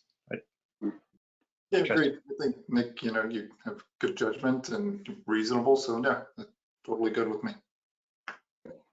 I mean, as long as the food isn't being generated at an offshore location and shipped into the harbor, then I trust that each community has its own ISD department that has state regulations that they have to follow. Yes, and actually our food inspector that goes out and does it actually works in several of the other communities as well. So right. We have a good relationship. So that one I'm not concerned about. The other one I also know has come before the board because it was I think there were in fact establishments that were trying to share space. And I think those relationships fell apart, not because the board didn't approve it, but because business relationships are complicated with marriages. So I think the nuance there is going to be, if, like you said, if there's a breakfast organization and a dinner organization, and it turns out that the breakfast organization is in violation or doesn't appropriately clean, then we shut down both restaurants. So because neither one can operate, so it's not a easy business relationship to be involved with, but as long as both establishments understand that they're in jeopardy for a group of people that they're not supervising, it's okay by me. No, and again, I have a feeling that just with our new economy and the way that things are going, we are going to see a lot more, unique ideas and innovative ways of trying to operate businesses.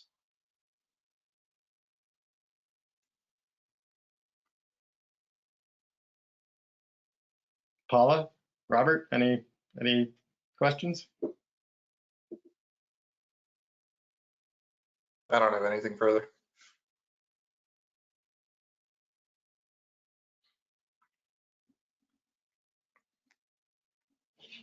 Paula?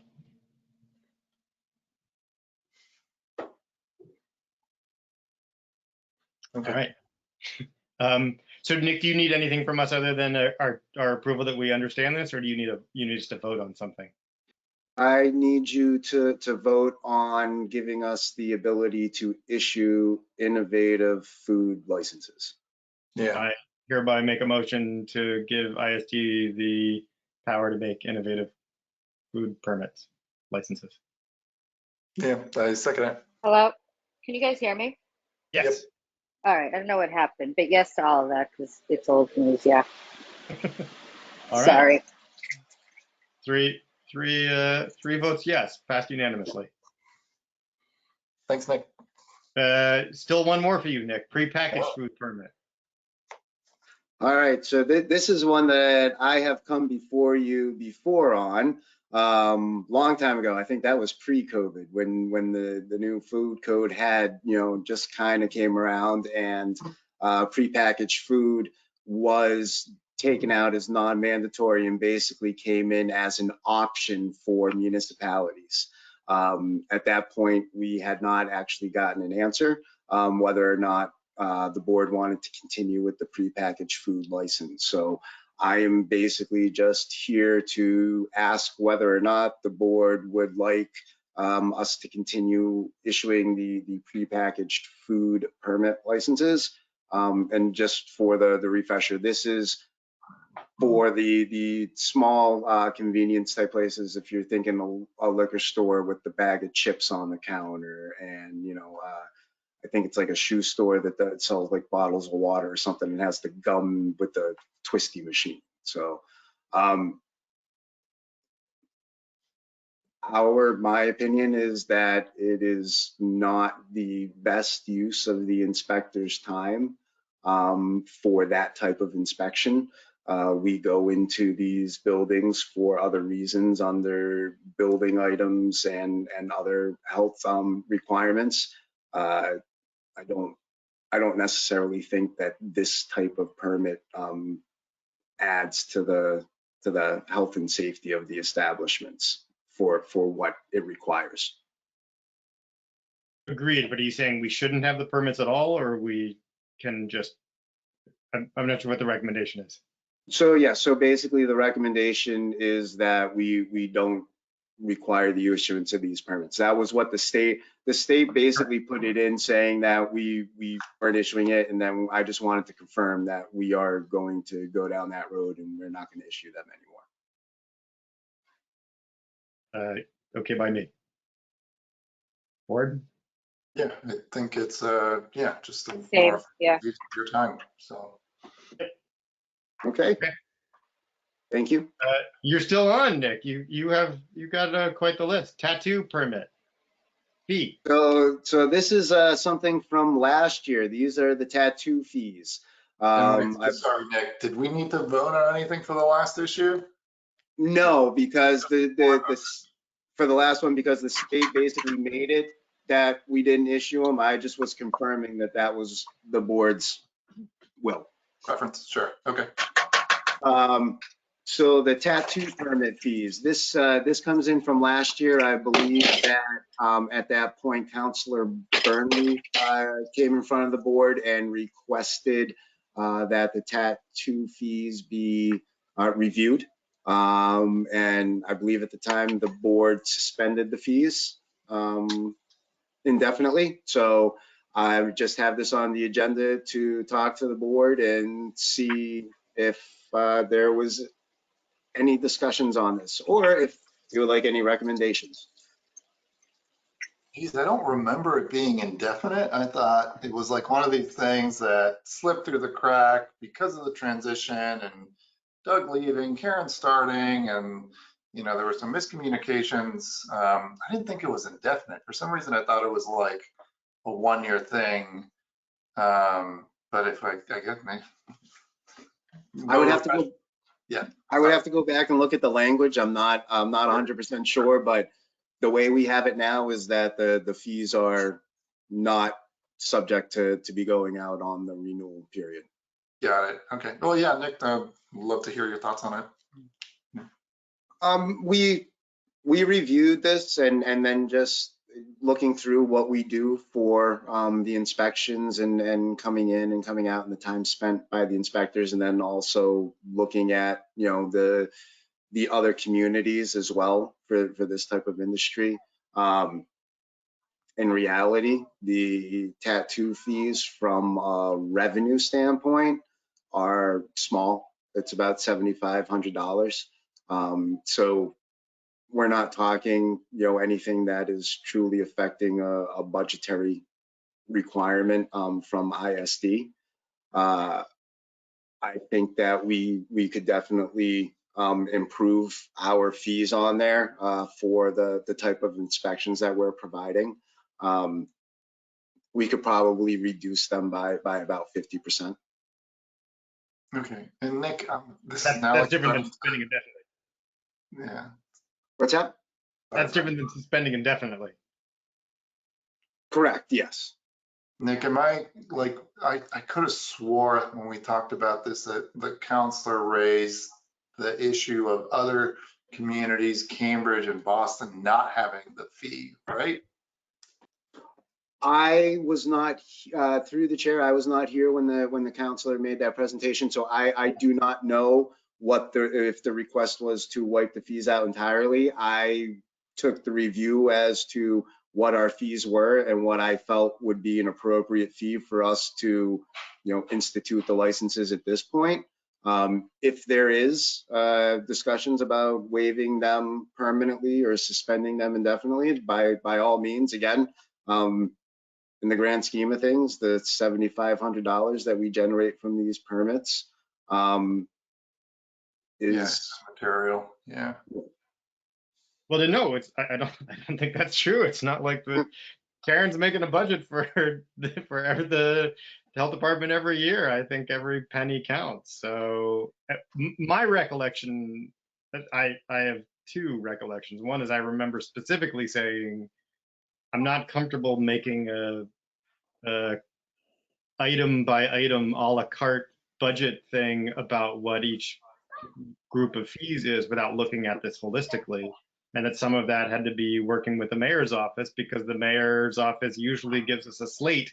And so for us to say, oh, we like tattoo artists, so we're gonna waive the fees for tattoo artists, but we're really gonna stick it to the float tank people, like that's not a way of doing this with transparency and openness. So I think at the time, if memory serves, something had gone wrong. We were we'd missed a time because of the pandemic, and also the representative came suggesting that we were more than Cambridge.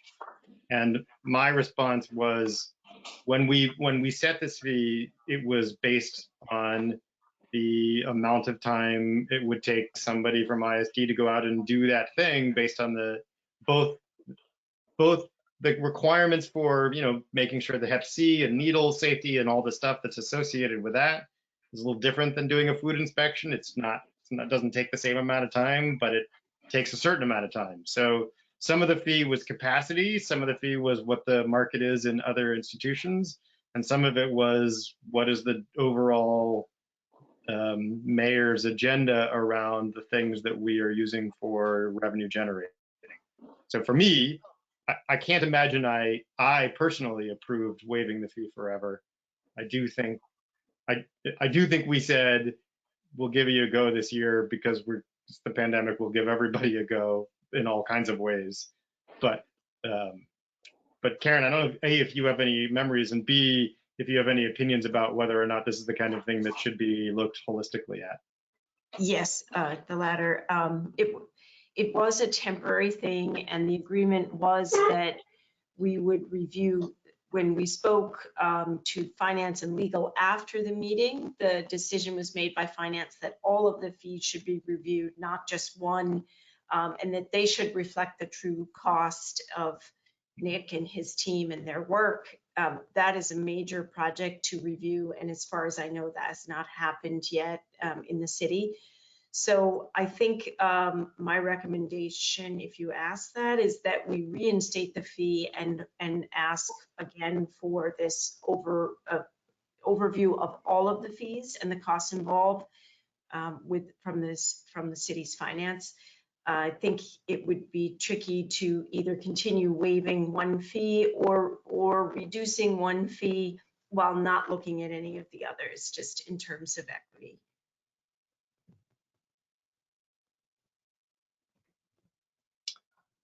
Do I understand, though, that we're in the same, because that review didn't happen and now it's April, with licensing is now due in May, and so we're in the same set of problems? Yeah. Well, that's a pickle.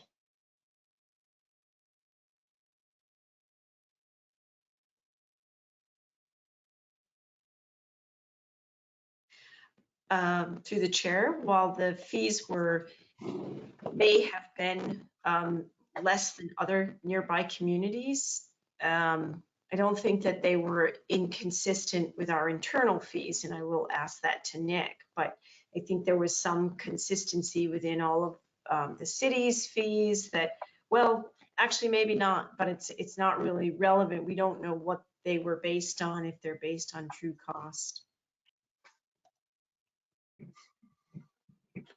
Through the chair, as you stated, that is a project that we're undertaking. At this time, we're waiting to get some additional staff on. We've been short-staffed with a whole bunch of admin for almost a year and a half now. That is one of the projects that we're looking at because not only on the health side, but also on the building side, we do have some fees that are different in certain locations and need to be squared away. So there is a whole holistic look going at it. Well, I don't have a brilliant idea, but I would just say I'm not comfortable with suggesting that, or even setting the precedent that we're just going to waive fees forever until we get around to doing this right, because that's who knows what staffing we're going to have, and I think that's not a precedent that I'm willing to set.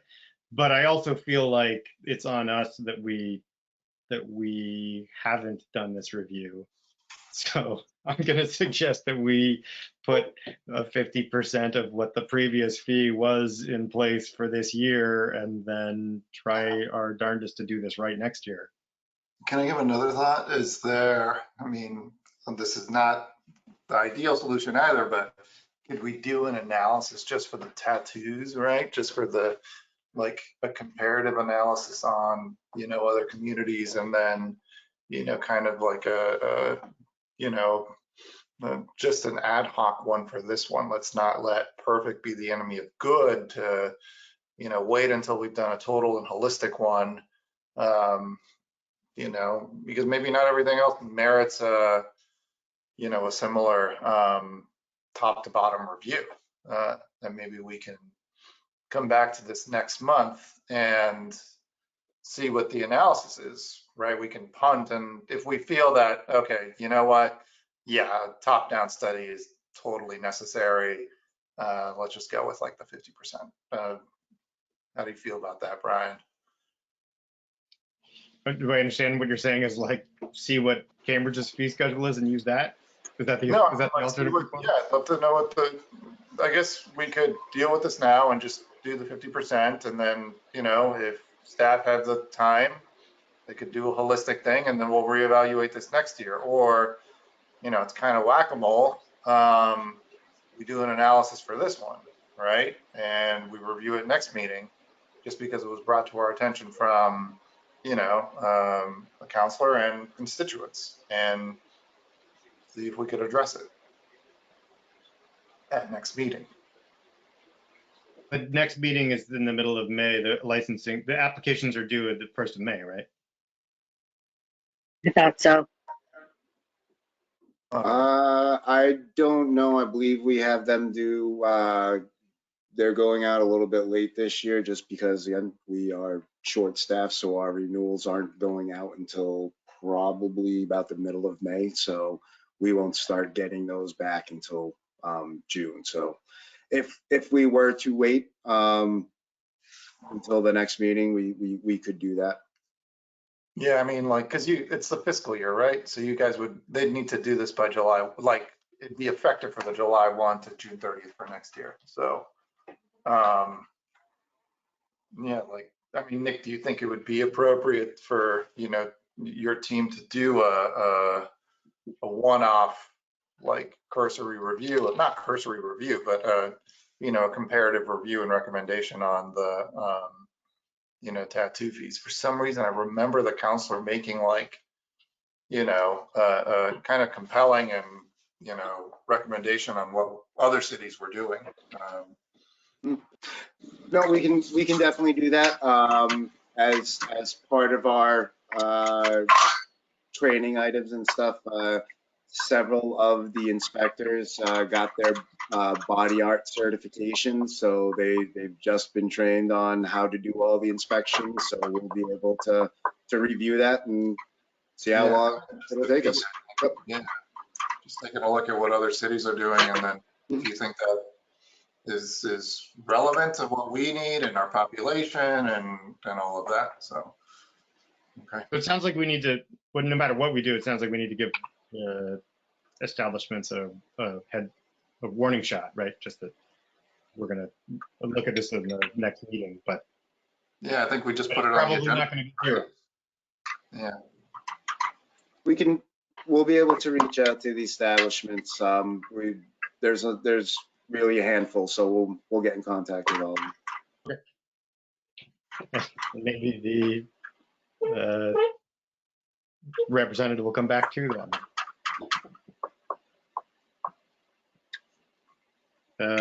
All right. That seems to be the last thing that you had. Nick, do you need anything else on this item? No, that is everything. Thank you very much. I appreciate your time, board. Do you have any other items for us? I don't think so. Well, thank you for Yeah, Thank thanks you. for coming. Thank you. chock full agenda. Hopefully we'll keep you going. I got a whole bunch more for the months to come. So Excellent. All right, camp permitting process and fee. Hi, everyone. My name is Liz Kelman. I am the public health nurse manager over at HHS. And I wanted to talk to the board today about the camp application fee. When I came on board, I inherited some documents that listed the fee as $25, but we've been unable to find any sort of documentation of when that fee was put into place and for what reason. So we've been looking at other towns to see how our fee compares. The current fee is set at $25, and some other neighboring towns have pretty different camp application fees. Cambridge is $50, Medford's $100, Arlington is $55, Brookline is $150 up to $325, depending on the size of the camp. So I was just going to talk to the board today and recommend that we move that fee up to at least $50. Can you maybe give some background as to why we should increase it? It does take a decent amount of time to review the materials that come in. There's a whole list of required documents that camp program directors have to submit to us. There's also a range of permits they have to pull. So it can be a rather cumbersome process. And then there's also an inspection that goes along with that to make sure that camp directors are keeping the right vaccine records on hand, CPR certifications, and that kind of thing. And it seems to me that that amount of work warrants more than $25. Okay, so go ahead, Brian. I think you wanted to say something. I don't know if we're comparing apples to apples when you're saying the camp fees for Medford versus Somerville we're not talking about overnight camps, we're talking about day camps, we're talking about the same basic requirements across places. Correct. So these are summer day camps, and they have to meet a pretty specific definition set by the state to be considered a camp. So really the only difference between these towns would be potentially the size of the camp that is being run, but the requirements for the camp application are no different depending on the size of the camp. And the inspection or the oversight that's required to look at a camp that's 20 people or 100 people is the same investment of time as well? Correct. Yeah, I mean, I whenever we increase fees on businesses, you know, I'm kind of mindful of the effect that has. You know, like if this is material, if this is going to be like a deterrent, you know, and I know that like childcare in the summer, childcare generally is problematic for many parents right now. You know, so I'm not sure if like, you know, I'm still not convinced that like raising the fee, I'm not sure what it's going to accomplish. Like, is this, like, are you hiring someone else to help you process this? Is this meant to like do something? I'm still trying to figure out what the cause of like increasing is intended to do with camps and the applications. Oh, Karen, yeah. So what's changed a little bit is that in previous years, there hasn't been, the definition of camp with the states has been a little fuzzy. And so the team with Nick and our nursing team are cleaning up the definition, the requirements, the permitting process. They've been getting into Citizen Serve. Liz can talk more about that if you want to hear more. I can assure you that $25 does not begin to cover the amount of staff time for either Nick's team or the nursing. But this may be something that we just leave as, I mean, you can do whatever you want, but it may be part of, again, looking at all of the fees within the city that are probably not consistent with the true cost. Yeah, I mean, my feeling about this is the same as before, which is that I just don't see how we can look at each individual thing that we charge a fee for and say that should be 50, that should be 100. That we could do this by the cost of staff time. We could do this by the number of establishments that we have. We could do this by the profit that each institution makes. We could do it as a sin tax. You know, we really want to charge a lot more for the tobacco license because we don't want to have licensing, but we do want to have summer camps. It seems to me that keeping the fees low to run a summer camp where the profit margins are generally, I think, pretty low is an investment in the community, right? So there's that's why I keep saying this is sort of a holistic, what is the agenda for the city? What is the mayor's vision for this?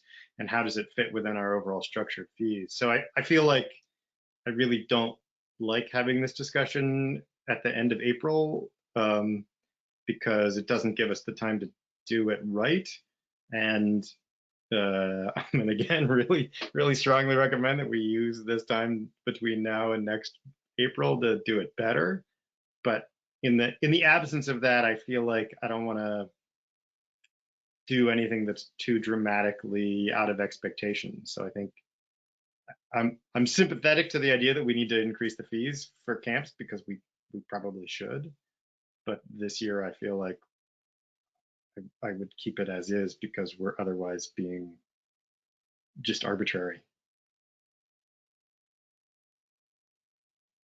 Yeah, I mean, I agree, you know, notice and interaction with the, you know, the camps. Yeah, right. I think it's going to be a holistic thing, you know, that we're going to need to tackle.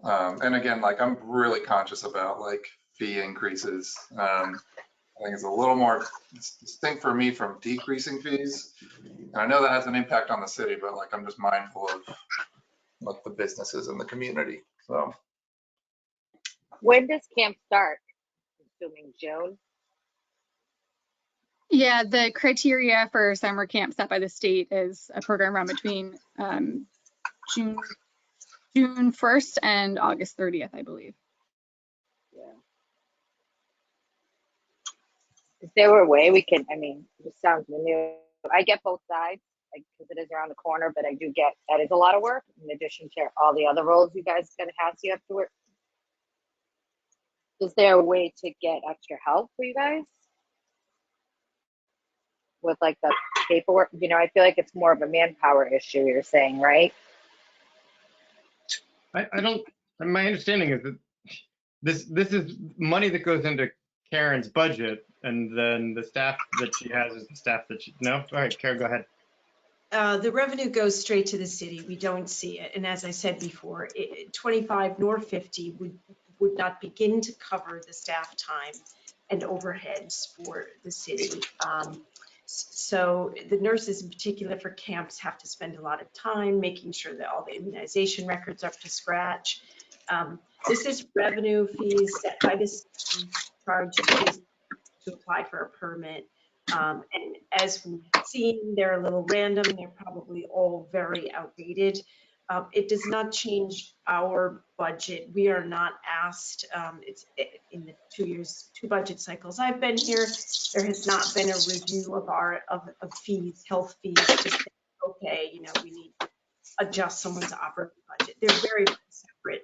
And they don't need to be taken into consideration with whether or not Liz and her team will have enough staff or budget to do the work.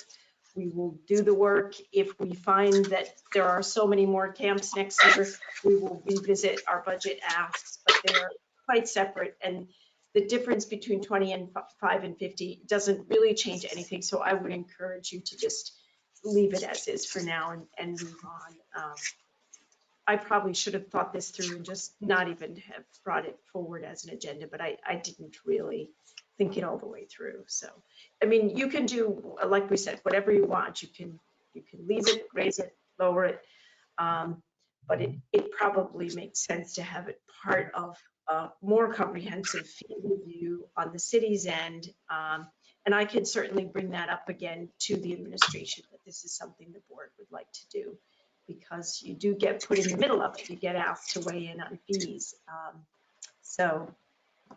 And I would love to have that discussion with the representative from the mayor's office. Again, I think for me, the 2 competing things are, well, there's 3 things that I think are really salient for this discussion. One is this a large profit generating industry that by permitting we, you know, we're not really taking that big a bite. Like as a doctor, I pay fees to get my medical license every year that have nothing to do with anything other than the states are pretty clear that I make enough revenue that I can pay the fee that compensates for other things. So one is what is the profit for that industry?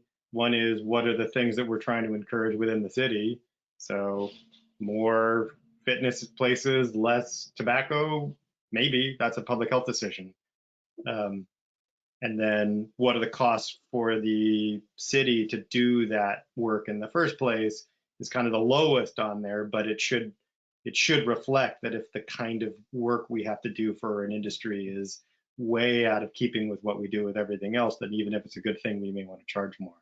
So I think that discussion is a worthwhile discussion to have, but in the absence of that, I'm just going to say whatever the fee is this year, we're just going to do it because it's too hard to come up with anything more reasonable. Do we need to vote on that or make a motion on that, or if we're keeping things as is, we could just carry on? We could just carry on. All right. Sunoco gas station appeal.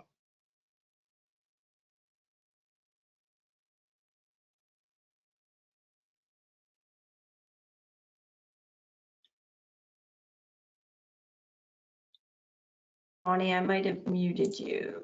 Okay, can you unmute yourself, Bonnie? Okay, there we go. I couldn't unmute myself for a minute. Okay. Hi. Yeah, so I think Broadway Sunoco, are you here, Abe?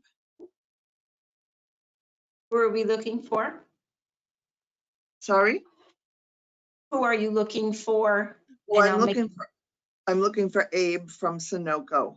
He was going to be here to appeal a cease and desist for a sale of a pack of Marlboro cigarettes to an underage youth.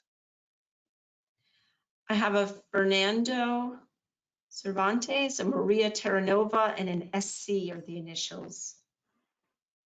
No, I don't know Abe's last name. I apologize, but his first name is Abe, and he was going to be here to appeal.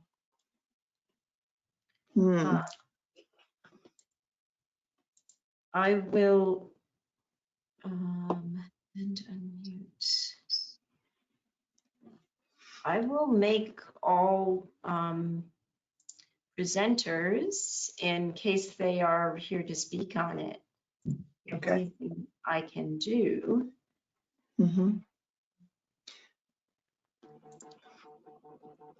So we could just ask if anybody is here from Sunoco on Broadway.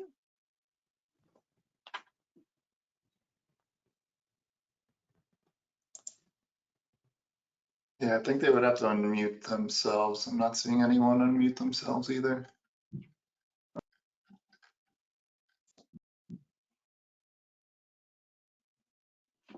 I wonder if they got off. They had the link and they knew what time the meeting was. So I'm not sure what happened. Yeah, it was a long meeting. Maybe they gave up. I don't know. I mean, we still have a few other things, right, Brian? I don't have the agenda in front of me, but Bonnie, you can always send them like an email to say we're still on, and you know. The only things we have left on the agenda are the HHS updates, which I'm happy to go to. They got like Bonnie's item for the new tobacco initiative. Oh yeah, sorry.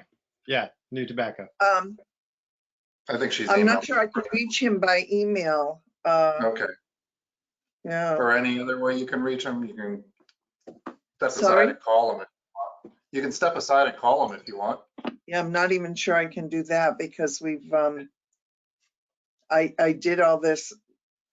Let me just, I'll check for 1 minute. Okay, do you want to go ahead with something else while I do this? Sure. And you want the updates and then we'll come back? Yeah, I'll do a very brief because I think everyone's tired. So HHS, just a few quick updates. Our finance manager for the Department of HHS was approved through City Council's Finance Committee on Tuesday night. That's a new position for us to be consistent with the other larger departments within the city, to have kind of a finance manager to oversee all of the complexity. And I think it's a very good thing. We recently lost our grants admin person resigned, and it's, you know, it leaves a huge hole. So we're scrambling at year end to manage grant accounts, opiate funds, marijuana stabilization, ARPA funds and operating, it's a lot. So I think it will be great that that position got approved and we will start hiring when it's official. We've had a mental health manager, youth manager, and the CHW manager, all new positions, are in the process of being interviewed now. And on Monday, actually, we've just appointed a second case manager to work with our one case manager. We found that that's where we need a lot of help with referrals coming in for all of the social determinants, people really struggling.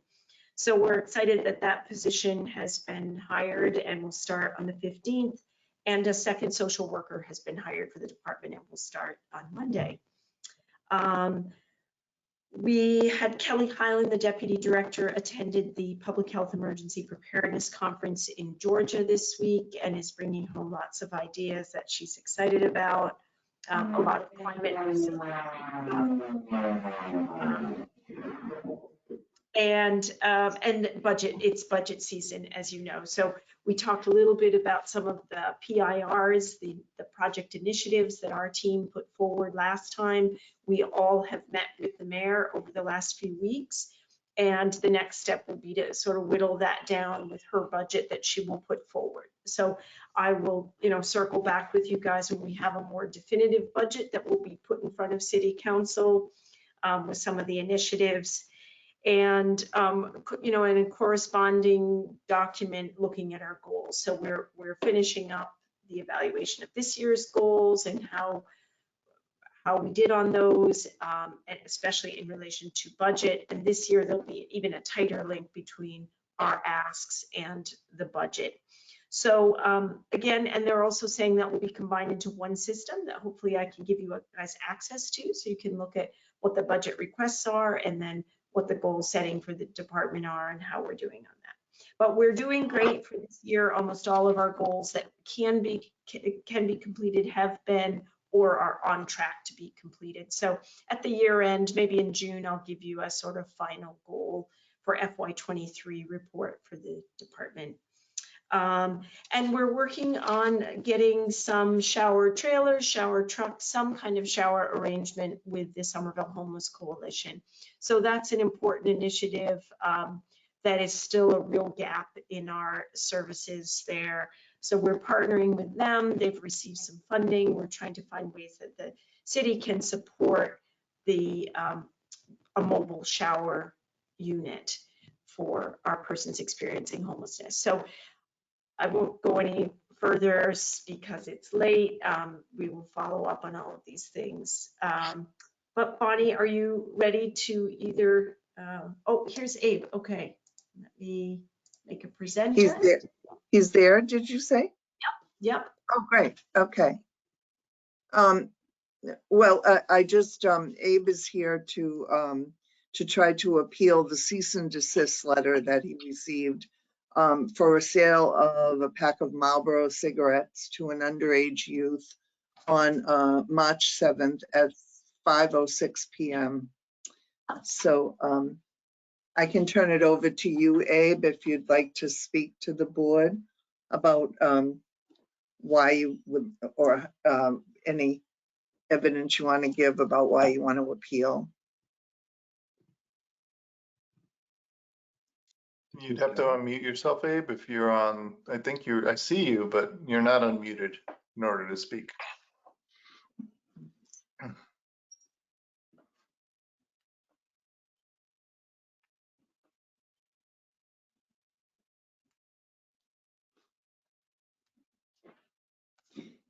Abe, I don't know if you know how to do this, but there will be a little microphone that will be in red if you're muted. And if you touch on that, it will unmute you.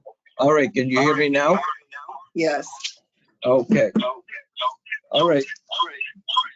You seem to be in the meeting twice, though, because you have two different devices going. We do acknowledge the fact that one of our employees sold illegally a pack of cigarette to a minor. And the reason why we appeal is we've been in business since 1991, 32 years. We never had a violation. And we do know that our employee made a mistake. I don't know if you call it a mistake. It's unacceptable mistake. But the reason why we appealing is if he can reconsider the fine, we really appreciate it, because for the last 3 years after with the pandemic, things been very tough. So anything you can do for us, we would really appreciate it. And there is what I'm gonna do is we're gonna have an agreement. I'm gonna have each one of the employees sign it, and in that agreement, that it's illegal and against the law to sell any pack of cigarettes to a minor. Can you still hear me? Yeah. We can, yes. And I mean, we do understand that it's against the law and the guy made a mistake, but if you can give us a break, we could really appreciate it. And I did tell them the ID, they have to ID customers regardless of their apparent age prior to the sale, no matter what. They have to check the IDs, and it has to be a government issued ID. And they must carefully examine the ID and make sure it's at the legal age. And refuse to sell tobacco to a legal age person attempts to hand over to a person under 21. And I'm gonna have each one of them sign that agreement. Bonnie, can I If get you could help me out with this. just a clarification? You said this is a cease and desist order as opposed to a fine. Is this a first offense, or what's the context? This is definitely a first offense, yes. The cease and desist order includes a $1,000 fine and a 3-day suspension of the permit to sell tobacco. So that's what was written on the cease and desist letter that they received, that they're appealing. Yeah. Did I answer the right question, Dr. Green? So the fees, the fines and cease and desist now for first offense, is that updated? I'm sorry, say that again. Sorry. You're saying that the fine and the 3-day suspension is now what we do for first offenses. This is just a first offense. Yes, that's right. That's what the first offense penalty is. Okay. I forgot about that. I didn't realize that. It's $1,000. So whatever you can do for us, we really appreciate it.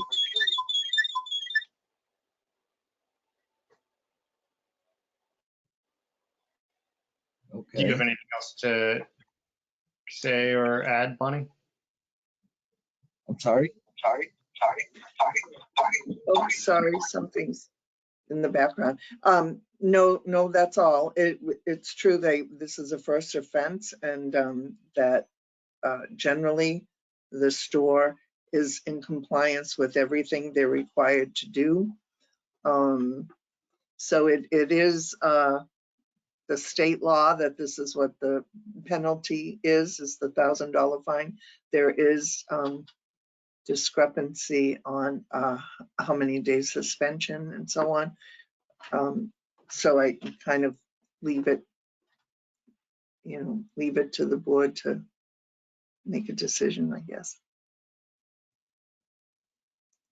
And we don't have any precedent of not enforcing these fines, or I mean, we've been doing this a long time. We pretty much stick with the regulations as done. But is this the first time we've had a first offense with this 3-day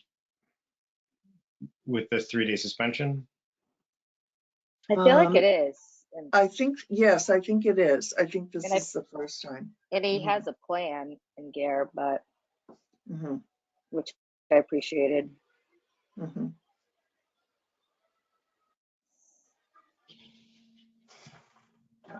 Bonnie, I think, I want to know from you if you think it's sufficient, that something like this is appropriate for a first time knowing this business, but then also the remediation plan that, you know, the petitioner is presenting, if you think, you know, an agreement is sufficient, or would also require like certification of training, or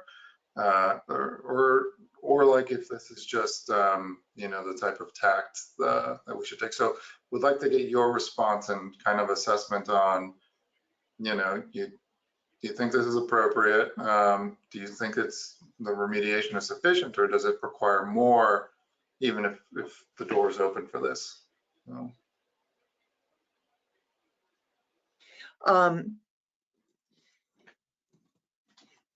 Those are very good points that that Abe brought up, that we would like to see, you know, and training for all the employees to be sure that they understand fully that the law states that everybody gets asked for an ID, regardless of what they look like. So that's good that that's put into place. Very good. I will say there's a little bit of confusion, because some people have, this is not the first $1,000 ticket that I've written to a store in Somerville, but the difference is that they've gone to the hearing officer for a hearing rather than to the Board of Health, and the hearing officer upheld the fines and the suspensions. If that's the case, that it gets upheld, the person who violated can go to district court or superior court to have the appeal of the Board of Health overturned. But basically, the stand of the state is that you follow the state regulation. That's the standard. But I do think you have the ability to decide not to do that, and to allow this. You know, as I said, I've never had a violation here before in any of the regulations that we require, you know, the products and the placement and the signs and so on. So I think they try their hardest to abide by all the rules. So are we in agreement that with the first offense, it's, or? Yes, that was definitely Okay. the first offense. Yes. Mr. Montour, it sounds like when you unmute, there's an echo. So do you have a phone and a computer? Do you have two devices going? I actually have two devices going too. Okay. Sorry. I'm having a hard time here. I've been on the floor I since think we 6 keep o'clock. muting you because there keeps being an echo. Yeah. I'm sorry? I think we keep muting you because there keeps being an echo. So there must be an open microphone. Yes, it is an open microphone.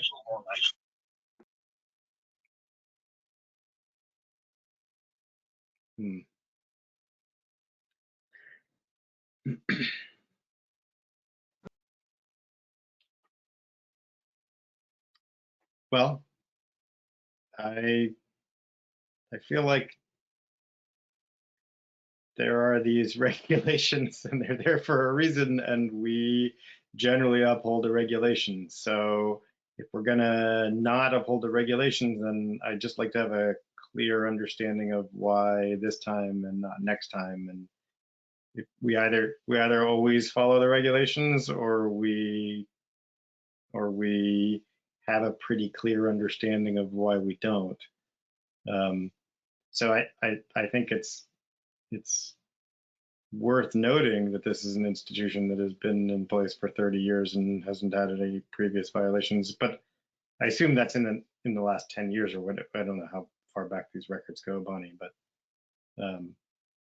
I didn't hear the last thing you said, Dr. Green. I'm sorry. I assume when you say we don't have any prior violations, I assume we know within the last 5 years or something, but we don't keep records looking back to 1992.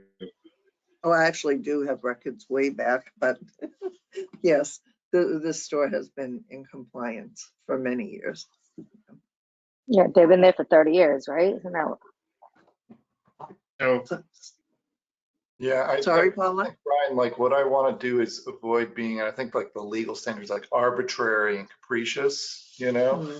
So I think we just want to like kind of articulate whatever decision we're making, make sure we have some reasoning behind it, you know, and a bit of fairness. You know, right? I think two sides of it.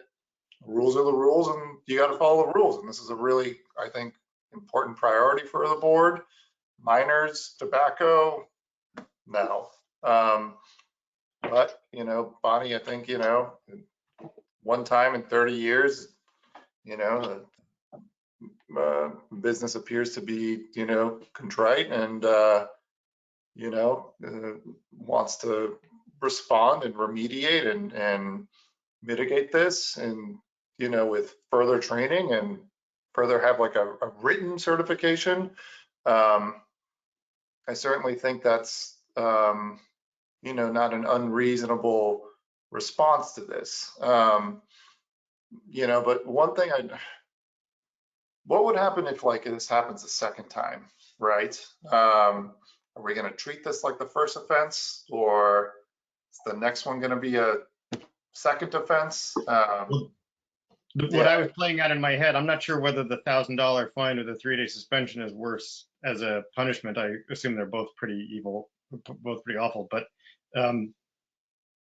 assuming the 3-day suspension is worse or whatever, if we levy the $1,000 fine, can you put the 3-day suspension in abeyance so that if in fact there is a second offense, then whatever the punishment is plus the 3-day suspension gets tacked on? I don't know, but that if I were going to do something different than what the regulation says, then I would want it to be in the context of like eventually if things aren't turned around, you will end up serving the exact fines and punishment that everyone else does. Am I making sense? Yes. So should we vote? And Bonnie, is that a possible thing? It's a good question because, Right.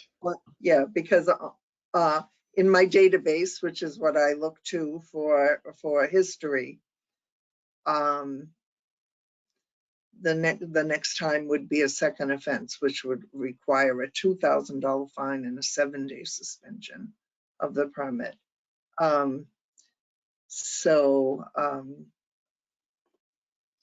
mean, technically, I think the board is supposed to uphold the state fining structure. As you said, Robert, you know, we don't want to be, what's the word, capricious? Arbitrary and capricious. Yeah. So I really don't know. It's a tricky one. Is my bottom line answer, I guess. And I mean, if you uphold it, there's the option to appeal from here too. So. Yeah, in a legal context, right? You got to go to court, and that's not cheap. Right. Or right. easy. Yes. Yeah. Right. Oh, yeah. So. Yeah.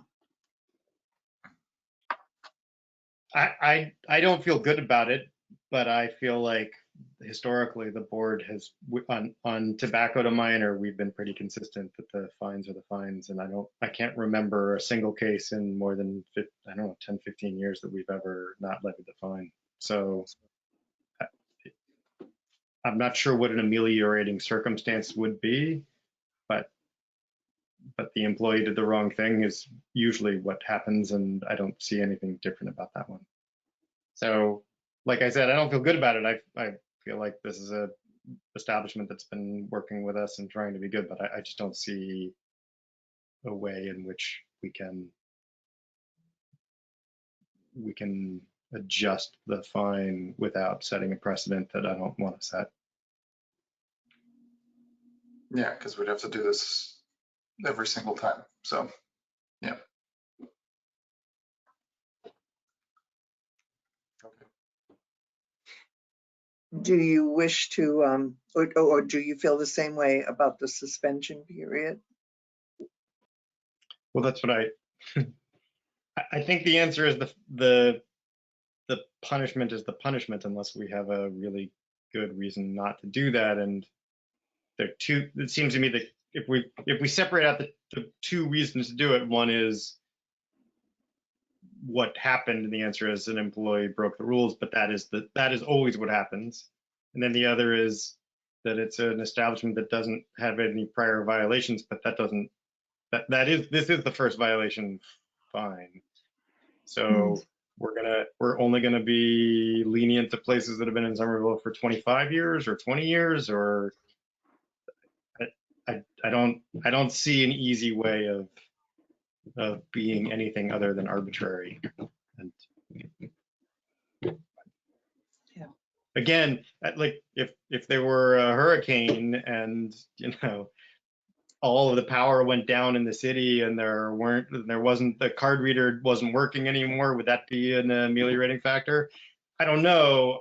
Right now I can't think of any reason that as a board it would be like, oh yeah, obviously that makes sense for selling tobacco to a minor, but I know that the employee didn't follow instructions, isn't it? Mhm. Mhm. Yeah, it would just be setting forward this precedent that, it's essentially your one violation. If you appeal to the board, assuming that they'd have a corrective action plan, we'd be okay with it. Or we don't change it, what we've been doing for years and years, and stick with it. And personally, The I think corrective action plan is important, but that's why the next fine is $2,000 in 10 days, right? Right. So at a policy level, I think, it's something we've been consistent for, and I don't think there's a compelling reason to revise it right now. So.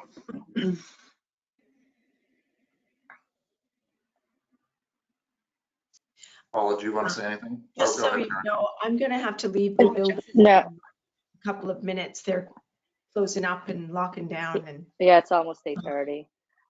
No, I've said what I had to say. I mean, I feel bad it's a first offense, but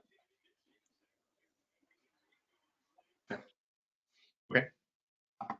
So I make a motion to levy the punishments as per the regular regs. Yeah, second it. All in favor? aye. Aye. Mr. Mansour, you can appeal this to Superior Court or District Court. So. Okay. Abe, I will be in touch with you to answer any questions, explain all of this. And if you don't intend to go to appeal it on the higher court, then we can discuss what days will be your suspension. Okay. I believe we have one more agenda item. Yeah, but if I'm gonna have to- if you're gonna, Unless one of it's not urgent for tonight. I'm sorry, so Bonnie. That's okay. We can put it aside and Maybe next time. the one Yeah. thing that is a little not urgent, but a little more dated, I will send to Karen and she can send to you. It's just something for you to think about. So, okay. All right. So our next meeting is same third Thursday or? May 18th. Okay. All right. I make a motion to adjourn. I second Good night. it. Good night, guys. Thank you. Good night. 8:25. Good night.